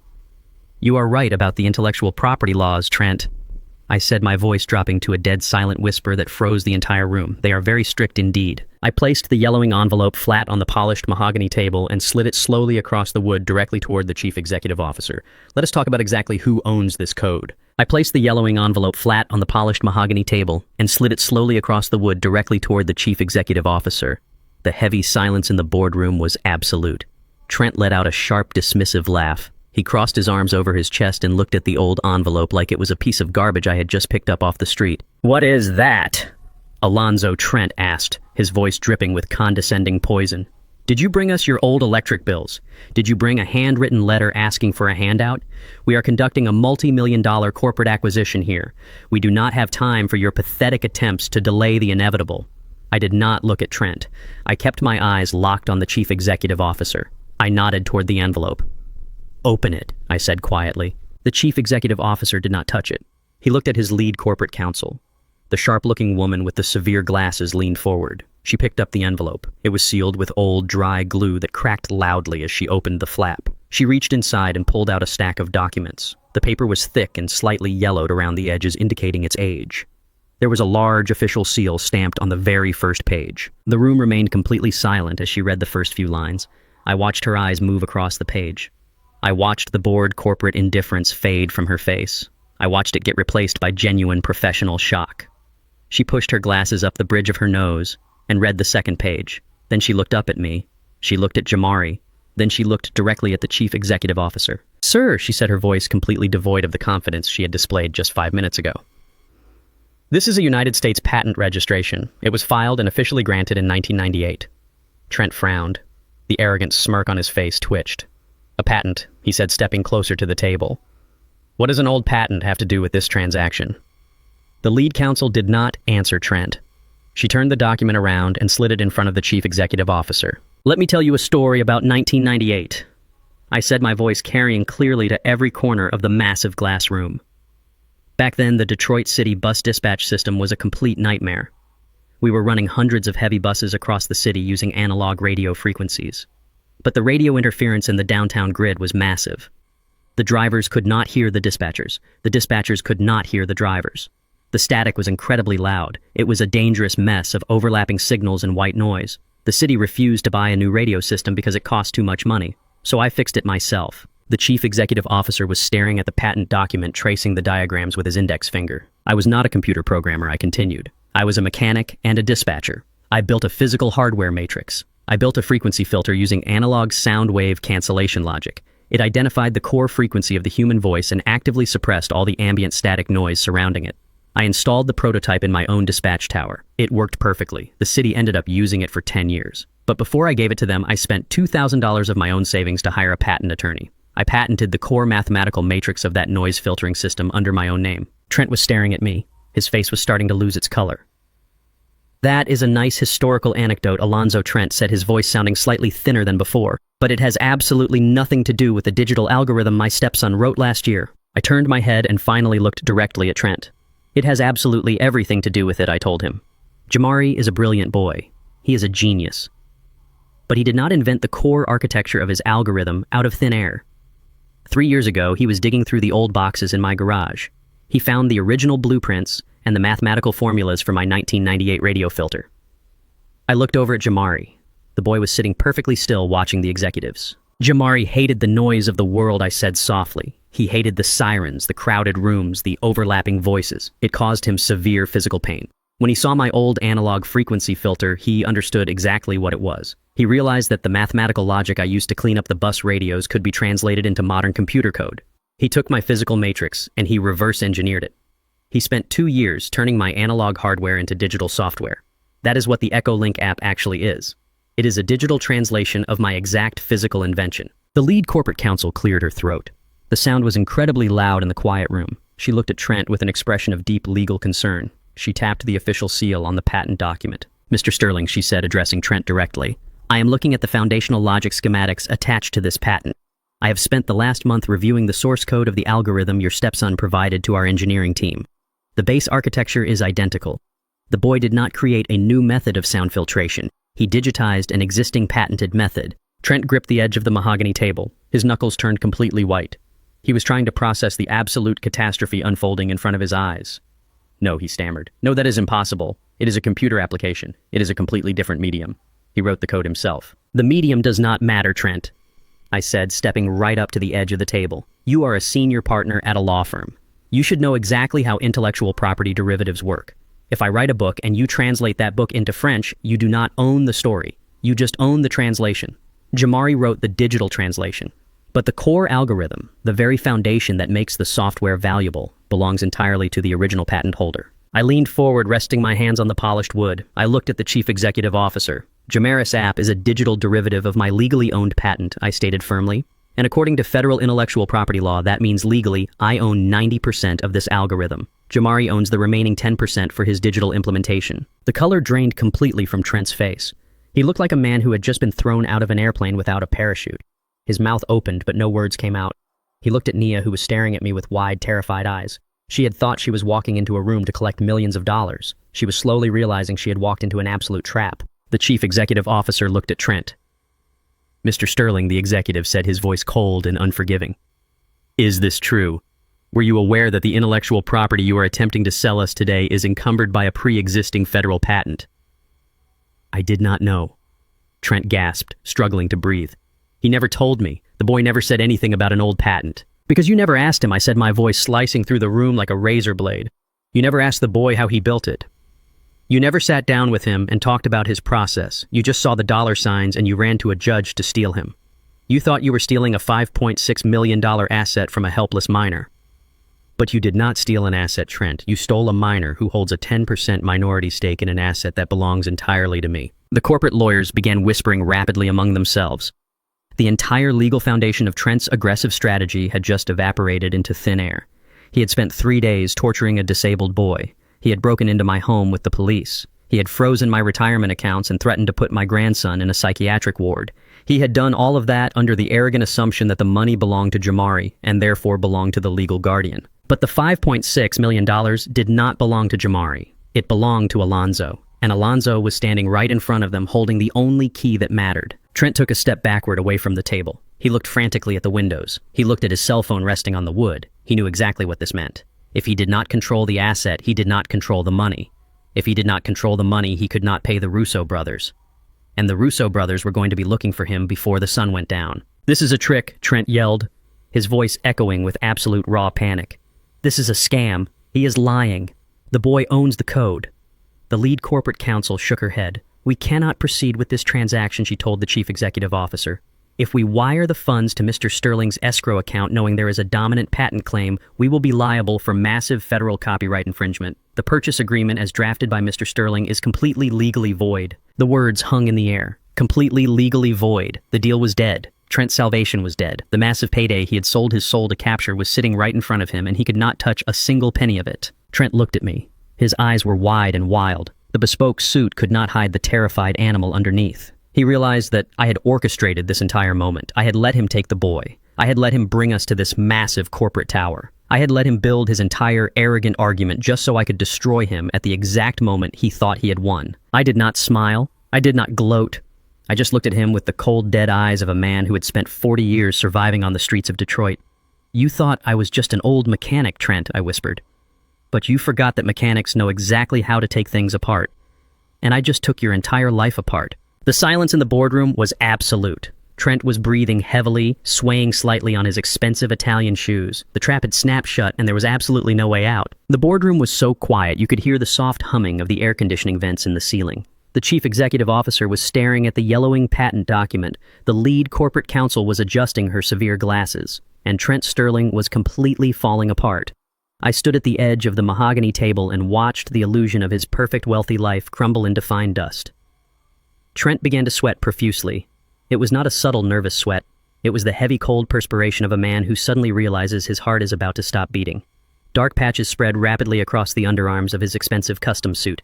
His perfectly slicked hair fell out of place, hanging limply over his damp forehead. He is lying, Trent yelled, his voice cracking horribly. He pointed a trembling finger directly at my face. Look at him. Just look at him. He is an old mechanic. He spent his entire pathetic life changing oil filters and sweeping the floors of a city bus depot. He does not know the first thing about digital algorithms. He cannot code. He probably cannot even operate a smartphone without asking for help. This is a complete fabrication. It is a desperate, pathetic lie designed to extort me and sabotage this corporate transaction. The lead corporate counsel did not even look up at Trent. She kept her sharp eyes locked entirely on the official seal of the document. She traced the federal registration number with the tip of her expensive pen. "It is a certified United States patent, Mr. Sterling," she said, her voice completely devoid of any emotion or sympathy. "The registration number is entirely valid. The dates have been legally verified. This document predates your stepson's software application by more than 2 decades. The mathematical logic outlined in these schematics is identical to the core architecture of the program we are attempting to purchase today." Trent slammed both of his hands down flat on the polished wood. "It is a coincidence," he screamed, spitting slightly as the words ripped from his throat. "It is just a vaguely similar concept. Jamari wrote every single line of that code by himself sitting in his bedroom. He told me so. He built it from absolute scratch without any help from anyone." Trent was drowning, and he was desperately grasping at water. He realized the corporate lawyers were completely ignoring his frantic arguments. They do not care about family drama or his financial desperation. They only care about legal liability and patent infringement. Trent turned his wild, panicked eyes toward the only person in the room who he thought he could still control. He turned toward Jamari. Trent walked quickly around the edge of the massive table until he was standing right next to the oversized leather executive chair where Jamari was sitting. Naya sat frozen in her seat by the window, her face pale, her hands shaking around her glass of water. She realized they were losing the money, but she was too terrified of her husband to intervene. Trent leaned over the boy, invading his physical space, casting a dark, heavy shadow over the laptop screen. "Jamari, tell them," Trent demanded, his voice tight with a rising hysterical panic.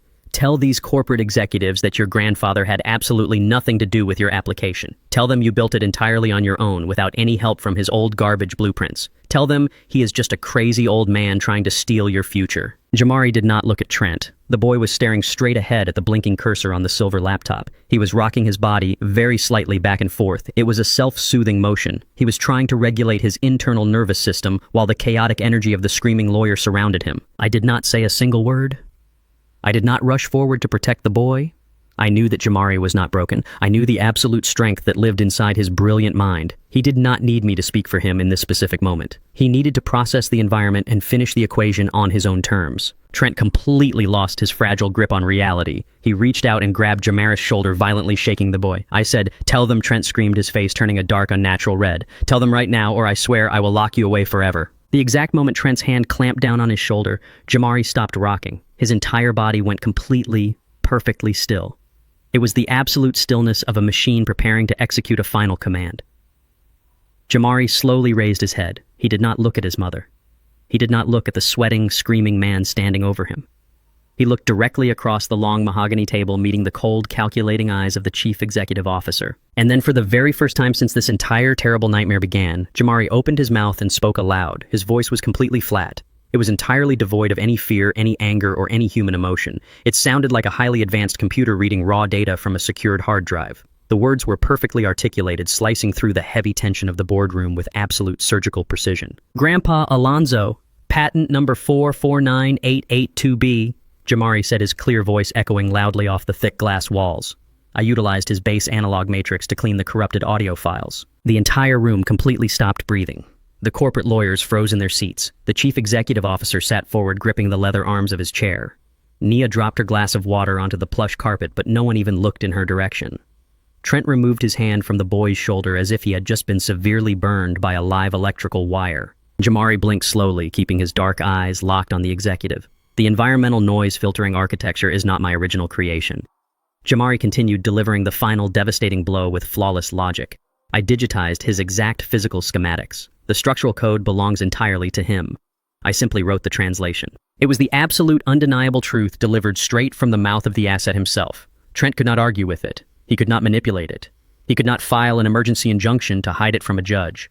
The Golden Goose had just looked directly at the billionaire buyers and told them exactly who owned the golden eggs. Trent stumbled backward away from the boy. His expensive Italian shoes dragged heavily across the carpet. He looked like a dead man whose ghost had not yet realized it was time to leave the empty body. The $5.6 million was completely gone.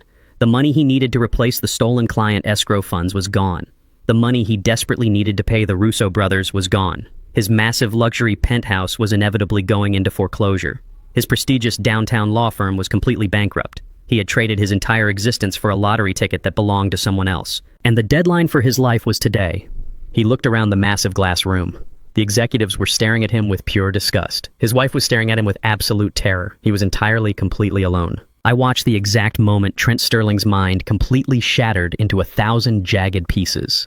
The arrogant corporate lawyer died, and a cornered, terrified animal took his place. He realized that the mafia was already looking for him. He realized that DeAndre had leaked his schedule. He had absolutely nothing left to lose and nothing left to sell. Trent let out a feral, guttural scream. It was a sound of pure, unadulterated madness. He lunged across the open space of the boardroom. He did not go for the laptop. He did not go for the corporate executives. He came straight for me. He closed the distance in a split second, his face twisted in absolute violent rage. He crashed into my chest, grabbing the front of my worn leather jacket with both of his shaking hands. He tried to slam me back against the heavy oak doors. "Give me the money," he screamed, his spit flying into my face. "I need that money, Alonzo. You have to give it to me. They are going to kill me. You are a dead man. I will kill you myself." I did not even raise my hands to fight him off. I did not flinch. I just looked directly into his wild, panicked eyes with absolute cold indifference. Before Trent could even attempt to throw a single punch, the heavy boardroom doors behind me flew open. Two massive Apex corporate security guards wearing dark tactical suits crashed into the room. They had been standing right outside listening to the screaming. They hit Trent from the blind side with the devastating physical force of a moving freight train. Trent's hands were violently ripped away from my jacket. The guards tackled him hard, driving him straight down into the plush carpet. The impact knocked the breath completely out of his lungs. One guard planted a heavy knee squarely in the center of Trent's spine, while the other aggressively twisted his arms behind his back, pulling out a pair of heavy steel handcuffs. Trent writhed on the floor, kicking his legs and sobbing hysterically. His bespoke suit was torn, his dignity was completely erased. He was a broken, pathetic creature, screaming for a mercy he had never once shown to anyone else. I stood over him, straightening the lapels of my old leather jacket. The physical takedown was just the beginning. The real punishment was waiting for him down in the lobby. The heavy thud of Trent hitting the floor echoed through the massive boardroom. The two corporate security guards held him down with practiced, brutal efficiency. One guard kept his knee firmly pressed between Trent's shoulder blades, while the other secured the heavy steel handcuffs around his wrists. Trent's cheek was smashed against the thick plush carpet. His expensive, custom-tailored suit was torn at the shoulder.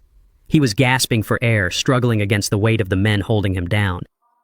The polished mahogany table and the sweeping views of the Detroit skyline suddenly felt like a perfectly designed high-altitude prison. Trent turned his head as much as the guard would allow. His face was entirely red, his eyes wide with wild, desperate panic. He looked across the room toward the window where his wife was still sitting. "Nia, please," Trent begged, his voice cracking into a high-pitched, pathetic whine. "Nia, do something. Call the police. Tell them he assaulted me. Tell them he is trying to steal the money. We are going to lose everything, Nia. They are going to kill me." I watched my daughter very closely. I watched the exact moment her survival instinct kicked in. Nia was a woman who had spent her entire life attaching herself to whoever could offer her the most comfortable existence. 11 years ago, she thought Jamari was a burden, so she left him on my sofa and walked away. 3 years ago, she thought Trent was a golden ticket, so she married him and put on the designer clothes. But right now, Trent was not a golden ticket. Trent was an anchor tied to a sinking ship, and the water was rising fast. Nia did not stand up to help her husband. She did not yell at the security guards to let him go. She looked at Trent writhing on the floor with an expression of absolute profound disgust. She slowly stood up from the leather chair, smoothing out the wrinkles in her beige dress. She stepped completely away from him, leaving him to drown alone. Then she turned her eyes toward me. I saw the tears forming before she even opened her mouth. It was the same weapon she had tried to use in the family court the day before. She walked toward me, her hands clasped tightly together, her face trembling with manufactured sorrow. "Dad!" she cried, her voice breaking perfectly on cue. "Dad, you have to understand. I did not know about any of this. I did not know he was stealing from his clients. I did not know he borrowed money from the mob. He lied to me, Dad. He manipulated me. I am just a victim in all of this." She stopped a few feet away from me, looking up with wide, pleading eyes. "I am your daughter, Alonzo," she sobbed, tears streaming down her carefully made-up face. "We are flesh and blood. You cannot just leave me with nothing. I co-signed those loans. If he goes down, those terrible people are going to come after me too. You have to give me half of the money, Dad. Just half. It is the only way I can pay them off and disappear. You owe me that much. We are family." I looked at her tears. I felt absolutely nothing. 40 years of driving city buses teaches you how to spot a scam from a mile away. "You stopped being my daughter the day you left a 6-year-old autistic boy in my living room and changed your phone number," I said, my voice completely steady and cold. "You are not a victim, Nia. You are a willing participant who only regrets getting caught. You came into my house yesterday and tried to use the law to strip me of the only family I actually care about. You do not get a single dime." Nia gasped, taking a step back as if I had physically struck her. But before she could formulate another lie, the attention in the room violently shifted back to the center of the mahogany table. Jamari had not moved during the entire physical altercation. He had ignored Trent's screaming. He had ignored the heavy thud of the security guards. He had ignored his mother's desperate crying. He was sitting in the oversized leather executive chair, staring intently at the glowing screen of the silver laptop. He was completely in his own world. The chief executive officer and the lead corporate counsel were watching him closely. The silence in the room stretched out thick and heavy. Jamari slowly raised his hands and placed his long, thin fingers on the computer keyboard. He did not hesitate. He did not look at any notes. He typed a 10-digit alphanumeric code with lightning speed. The keys clicked softly in the quiet room. When he hit the enter key, the screen of the laptop flashed a bright, vibrant green. A complex series of loading bars filled the display, and then a small notification chimed. System unlocked. The lead corporate counsel immediately leaned forward, her eyes scanning the lines of code scrolling across the screen. She pulled a secondary tablet from her briefcase and quickly cross-referenced the data. The entire room waited in suspended animation. Even Trent stopped struggling on the floor, craning his neck to look at the lawyers. "The code is completely intact," the lead counsel said, her voice tight with professional relief. "The encryption has been successfully lifted. The base architecture matches the patent perfectly, and the digital translation is fully functional. We have what we need." The chief executive officer let out a long breath. He looked at me and gave a short, respectful nod. He reached into his suit jacket and pulled out a secure corporate authentication token. He plugged it into a port on the polished mahogany table and opened a secure financial application on his own terminal. "The terms of the intellectual property transfer are now fully satisfied." The executive stated clearly for the record, "The asset has been delivered and verified by our engineering protocols. Alonzo, as the primary patent holder and majority owner of the derivative application, I am executing the payment of $5.6 million right now." He typed his own authorization code into the terminal. He moved his mouse over a green button on the screen. He clicked it. "Transfer complete," he announced. The money was gone from the corporate accounts. $5.6 million was flying through the digital ether, moving faster than the speed of light. On the floor, Trent suddenly started laughing. It was a wet, horrible sound. It was the laugh of a man whose mind was completely breaking under the pressure. He kicked his legs against the heavy boots of the security guards, lifting his head off the carpet. "You stupid old man," Trent screamed, his face twisted into a grotesque mask of arrogant triumph. "You just gave it all away." I looked down at him, keeping my hands relaxed at my sides. "You think you outsmarted me?" Trent yelled, struggling violently against the handcuffs. "You think you won because you proved you own the patent. But you forgot one tiny legal detail, Alonzo. The money has to be deposited into the verified destination account listed on the original software registry. The money is going directly into the kid's personal bank account, and I still hold the emergency legal guardianship over the kid." Trent laughed again, a desperate gasping sound. "As long as I am his legal guardian, I have total fiduciary control over his personal accounts. The absolute second that $5.6 million hits his bank, I am transferring every single penny of it out to pay my debts. You did all of this work, you humiliated me in front of these billionaires, but you still lose. The money is mine." Nia looked down at Trent, her eyes widening with a sudden flash of greedy hope. She thought the sinking ship had just found a magical leak patch. She thought they were going to be rich again. The corporate lawyers looked at me. They knew Trent was technically right.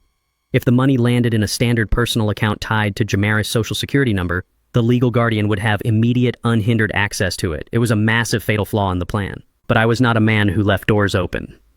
I slowly walked around the edge of the mahogany table until I was standing directly over Trent.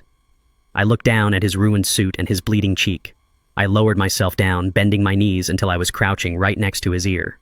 I rested my forearms on my thighs, getting close enough to smell the sour stench of his terrified sweat. "Trent."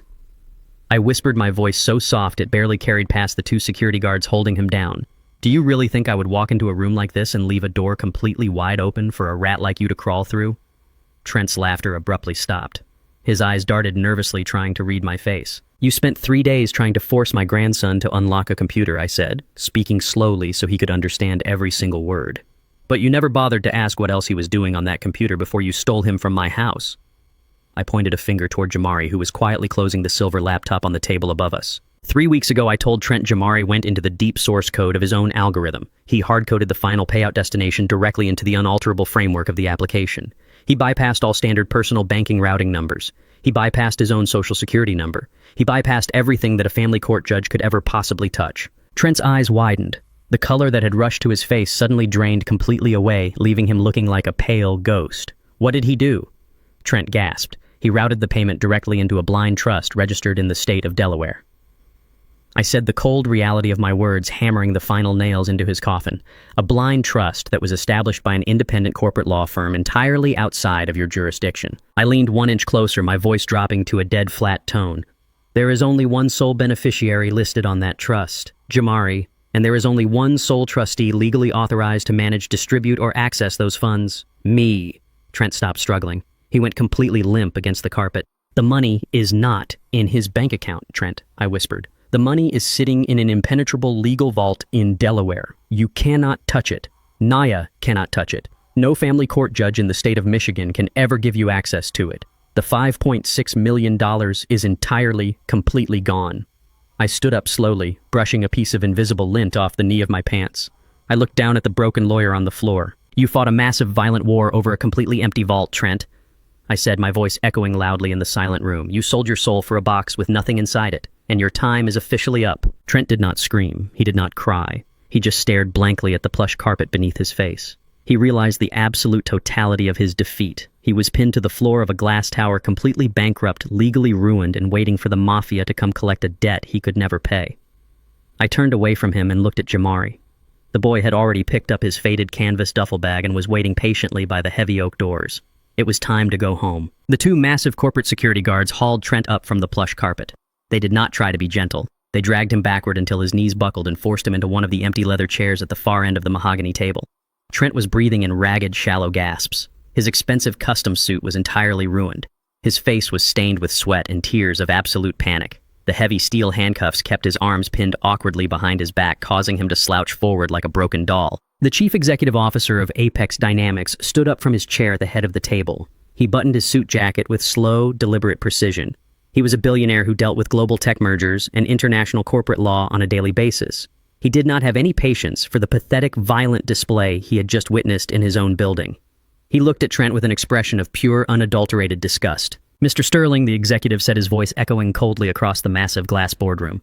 You came into my corporate headquarters under the pretense of a legitimate intellectual property transaction.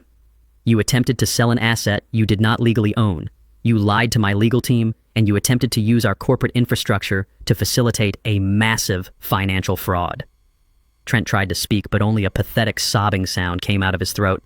He shook his head weakly back and forth. The executive did not stop. Furthermore, the executive continued, his tone hardening into solid ice. You just physically assaulted our lead independent consultant right in the middle of our boardroom. That is a direct violation of the corporate ethics clause embedded in every single contract your law firm holds with Apex Dynamics. Effective immediately, I am completely severing all ties with your firm. The secondary retainer contracts, the pending merger negotiations, the legal consultation fees, all of it is permanently nullified.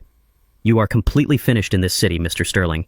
I will make sure every single corporate board in this state knows exactly what you tried to do here today. No legitimate corporation will ever do business with you again. Trent dropped his head forward, hitting his chin against his chest. He was hyperventilating, his shoulders shaking violently. The prestigious career he had built on lies and manipulation was completely dead. The firm he was so incredibly proud of was effectively bankrupt, and he was facing imminent disbarment all in the span of 30 minutes.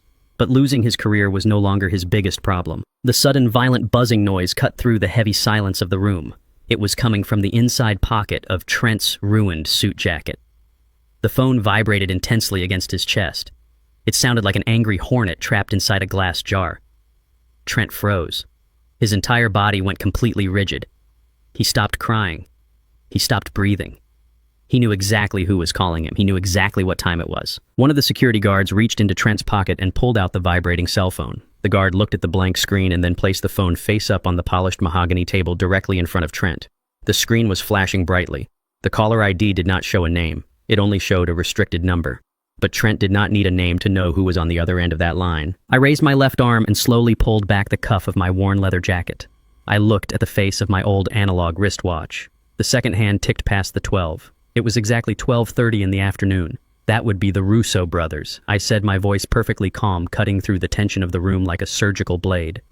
Trent stared at the vibrating phone. His eyes were wide with a terror so deep it looked like it was tearing his soul apart from the inside out. I took a few slow steps toward him, keeping my hands relaxed at my sides.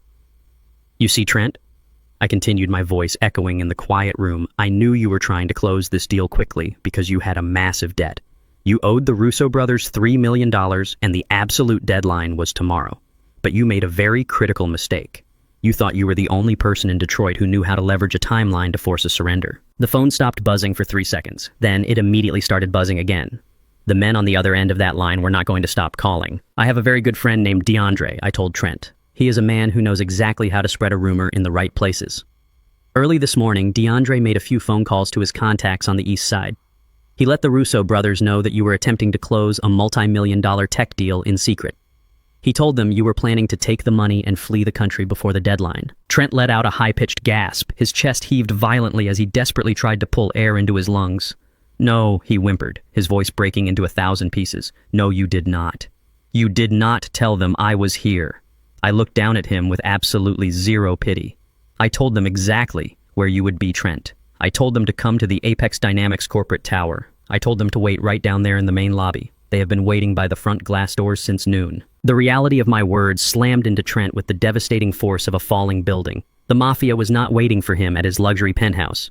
They were not looking for him at his failing law firm. They were standing downstairs in the marble lobby of this exact building, blocking the only exit.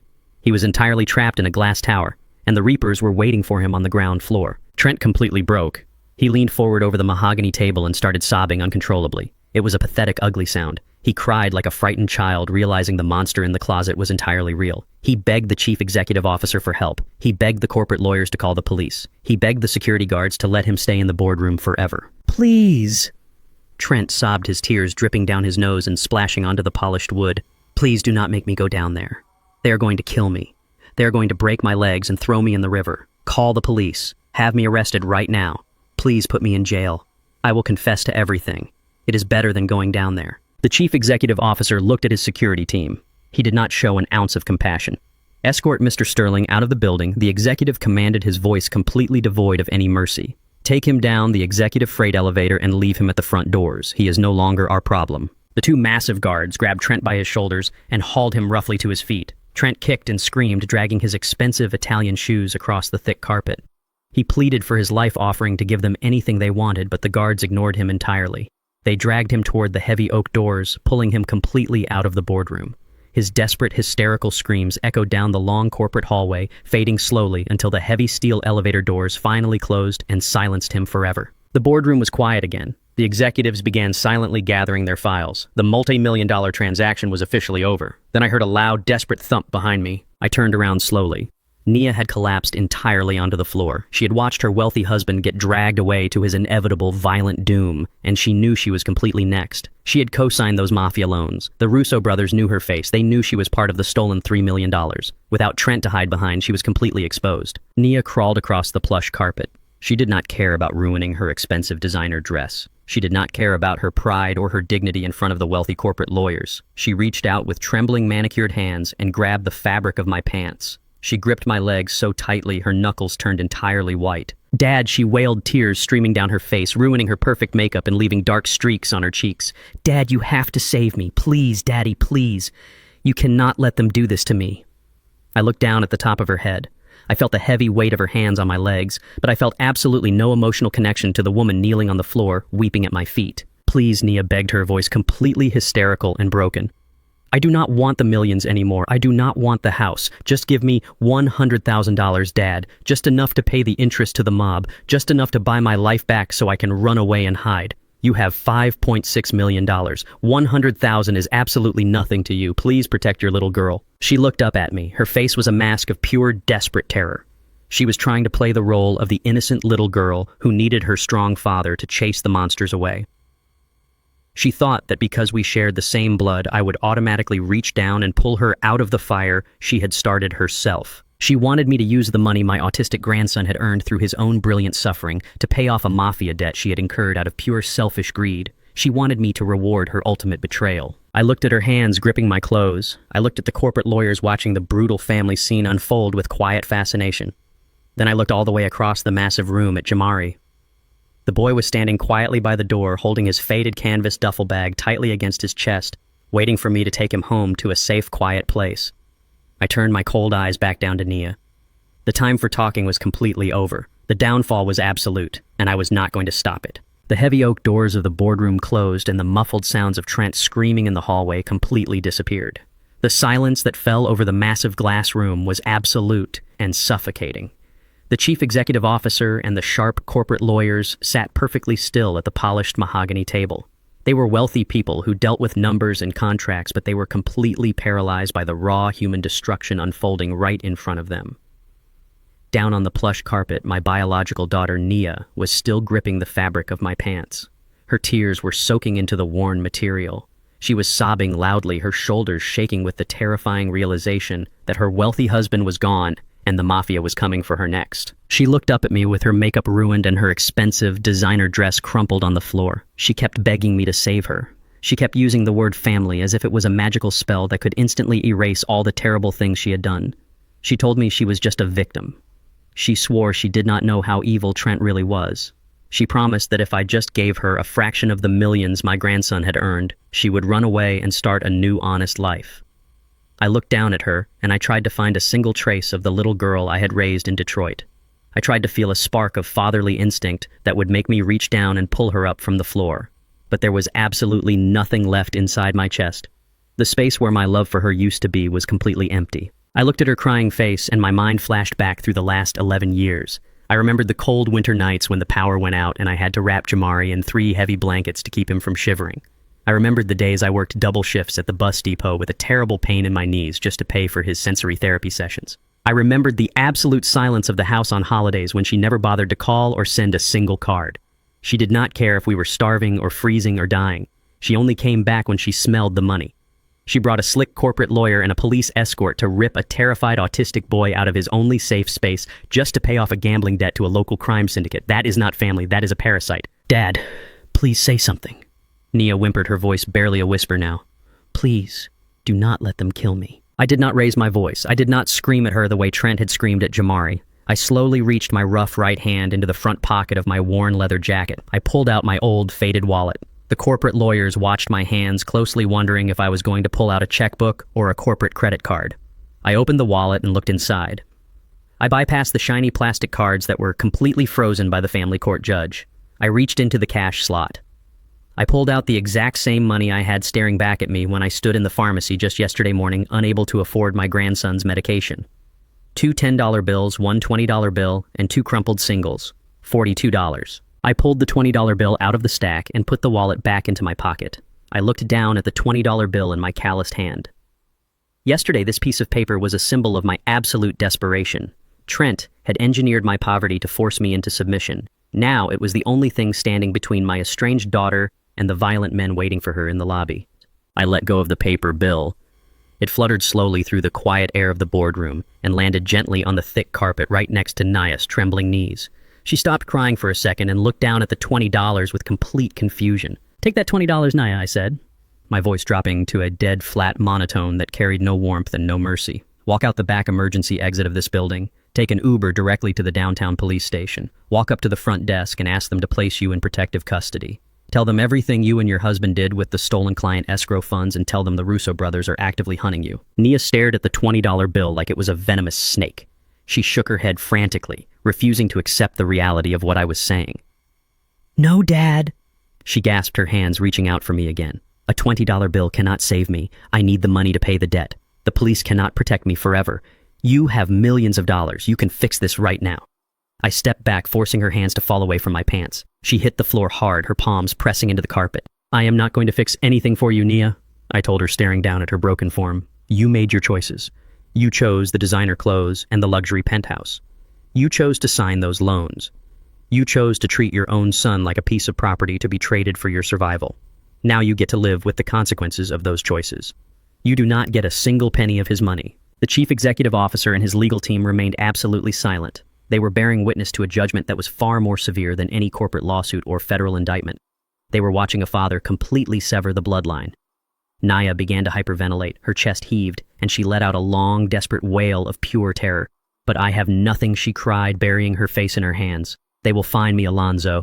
They will hunt me down and they will kill me. I crouched down slightly, bringing my face closer to hers so she could hear my final words with absolute clarity. Listen to me very carefully, Nia, I whispered, my voice colder than the Detroit winter wind. If you manage to survive the Russo brothers, and if you ever decide to come looking for another payday, do not even think about approaching my house. If you ever come within 100 miles of my grandson again, I will not call the police. I will not hire a lawyer. I will take a fraction of that $5.6 million, and I will personally buy your debt from the Russo brothers. And then I will collect it myself." Nia froze completely. The wailing stopped instantly. She looked up at me and saw the absolute deadly serious truth in my eyes. She knew I was not bluffing. The old bus dispatcher who had quietly raised her son was gone. I was a man who had completely dismantled her powerful husband in less than 24 hours without throwing a single punch. She finally realized that the most dangerous person in her life was not the mafia waiting downstairs. It was the father standing right in front of her. She shrank back, pulling her knees to her chest, completely broken and utterly terrified. I stood up to my full height. I turned my back on my own flesh and blood without a single ounce of regret. I walked away from the weeping woman on the floor and turned my attention to the only person in the entire building who actually mattered. Jamari was standing quietly by the heavy oak doors. He was holding his faded canvas duffel bag tightly against his chest. His posture was stiff and his eyes were darting slightly, trying to process the heavy emotional atmosphere of the room. But he was not having a meltdown. He was safe. The laptop was closed, the code was transferred, and the threat had been completely neutralized. I walked across the plush carpet until I was standing right in front of him. I looked at the brilliant 17-year-old boy who had unknowingly built a digital empire from my old blueprints. He had survived the chaotic disruption of his routine. He had survived the terrible penthouse and the screaming lawyer. He had held his ground and waited for me just like he promised, with those 3 taps on his leg. I did not hug him because I knew he did not want to be touched that way right now. Instead, I gently placed my hand on his right shoulder, providing the firm, deep pressure that he found comforting. He looked up at me, his dark eyes locking onto mine. The tension in his shoulders slowly melted away. "Let us go home, son," I said, my voice instantly softening into a warm, steady tone. "I am making oatmeal." Jamari blinked twice. A tiny, imperceptible smile touched the corners of his mouth. He nodded his head once. He adjusted the strap of his faded duffel bag and turned toward the doors. We walked out of the massive glass boardroom together. We walked past the chief executive officer, who gave us a silent nod of profound respect. We walked past the sharp corporate lawyers who parted ways to let us through. We did not look back at the beautiful panoramic view of the city or the polished mahogany table, and we did not look back at the weeping woman curled up on the floor. The heavy oak doors clicked shut behind us, sealing Nia inside her self-made tomb. We walked down the long, quiet hallway toward the elevators, leaving the corporate world and all its toxic greed entirely behind. The war was officially over. We had won. And we had done it with exactly $42 and the absolute unbreakable bond of true loyalty. We did not buy a mansion in the suburbs. People always assume that when you come into millions of dollars, the first thing you do is pack up your bags and move to a gated community. They think you are supposed to buy a sprawling estate with a heated swimming pool and a driveway long enough to park 6 luxury cars. But people who think like that do not understand what a home actually means. And they certainly do not understand how an autistic mind works. Moving Jamari to a massive empty mansion would have been a terrible mistake. It would have completely destroyed the careful routine we spent 11 long years building. The sudden change in environment, the new smells, the unfamiliar echoes in empty hallways, it would have sent him into a massive sensory regression. So we stayed exactly where we were. We drove my old Ford pickup truck back to our quiet neighborhood on the east side of Detroit. But things are very different now. The fear of survival is completely gone. I paid the county property tax bill the very next morning in cash. We used the first distribution from the blind trust to completely secure our fortress. I hired a local crew to tear off the rotting shingles and build a brand new, heavily insulated roof. I had the cracked driveway poured with fresh, smooth concrete. I upgraded the perimeter with a high-end, discreet security system. The house still looks like a humble, working-class home from the outside. It blends in perfectly with the rest of the neighborhood. But inside, it is a completely different world. Jamari's bedroom is no longer a chaotic mess of tangled wires and exposed motherboards. It is a sanctuary that rivals a government intelligence agency. I knocked down the wall between his room and the spare guest room to double his square footage. We brought in industrial-grade climate control systems to keep the air perfectly cool and constantly circulating. The old pawn shop laptops are completely gone. They are replaced by massive, sleek black server racks that hum with a deep, quiet rhythm. The mattress is no longer on the floor. He has a custom-built sensory bed with a weighted canopy that blocks out all the light and noise when he needs to reset his nervous system. He sits in a highly advanced ergonomic chair surrounded by 6 curved monitors, writing code that is actively changing the world. He is still quiet. He still eats plain oatmeal with cinnamon every single morning.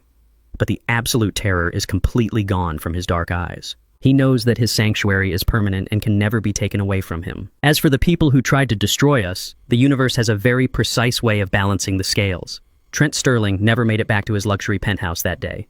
The moment the Apex security guards dumped him out of the freight elevator, the Russo brothers were waiting in the marble lobby. But Trent got incredibly lucky. And by lucky, I mean he chose the only option that would keep him breathing. He saw the mobsters waiting by the glass doors, and he ran directly toward two Detroit police officers who were patrolling the financial district. He threw himself on the hood of their police cruiser, sobbing hysterically, and loudly confessed to massive federal wire fraud. He begged them to arrest him. He practically put the steel handcuffs on his own wrists. The Federal Bureau of Investigation raided his downtown law firm the very next morning. They uncovered a massive web of deceit. They found the empty client escrow accounts, the fraudulent offshore cryptocurrency transfers, and a dozen other white-collar crimes Trent had committed to maintain his illusion of extreme wealth. Trent did not even try to fight the charges. He took a plea deal to avoid a lengthy public trial. He is currently serving a 15-year sentence in a medium-security federal penitentiary. It is a long, terrible stretch of time for a man who used to wear custom-tailored suits and drink expensive imported scotch. But ironically, the federal prison is the only place on Earth where the Russo brothers cannot reach him. He traded his freedom for his life. I saw a picture of him from his sentencing hearing. He was wearing a baggy orange jumpsuit. His slick hair was entirely gone, and he looked like a hollow, empty shell. He lost his prestigious firm, his luxury condo, his expensive cars, and his dignity. He is exactly what he tried to make me. He is an invisible, broken man with absolutely no future. My biological daughter, Nia, did not fare much better. When the federal agents froze Trent's assets, they froze hers right along with them. She had eagerly co-signed the loans for the luxury cars and the massive penthouse. She was completely legally tethered to his sinking ship. The bank seized absolutely everything. They took her designer coats, her expensive jewelry, and her imported shoes. She tried to go back to the wealthy suburban friends she used to impress, but nobody answers the phone when a massive federal fraud investigation is attached to your name. The last I heard from DeAndre, she is living in a tiny, cramped, one-bedroom apartment on the dangerous outskirts of the city. Because her car was repossessed, she has to take the city bus to work every single morning. There is a deep poetic justice in that. She has to ride the exact same buses I spent 40 years dispatching to earn an honest living. She wears a cheap polyester uniform and works a minimum wage job at a commercial laundry facility. She spends 10 hours a day folding heavy wet towels in a room filled with hot, suffocating steam. Her hands are completely ruined by the harsh industrial bleach.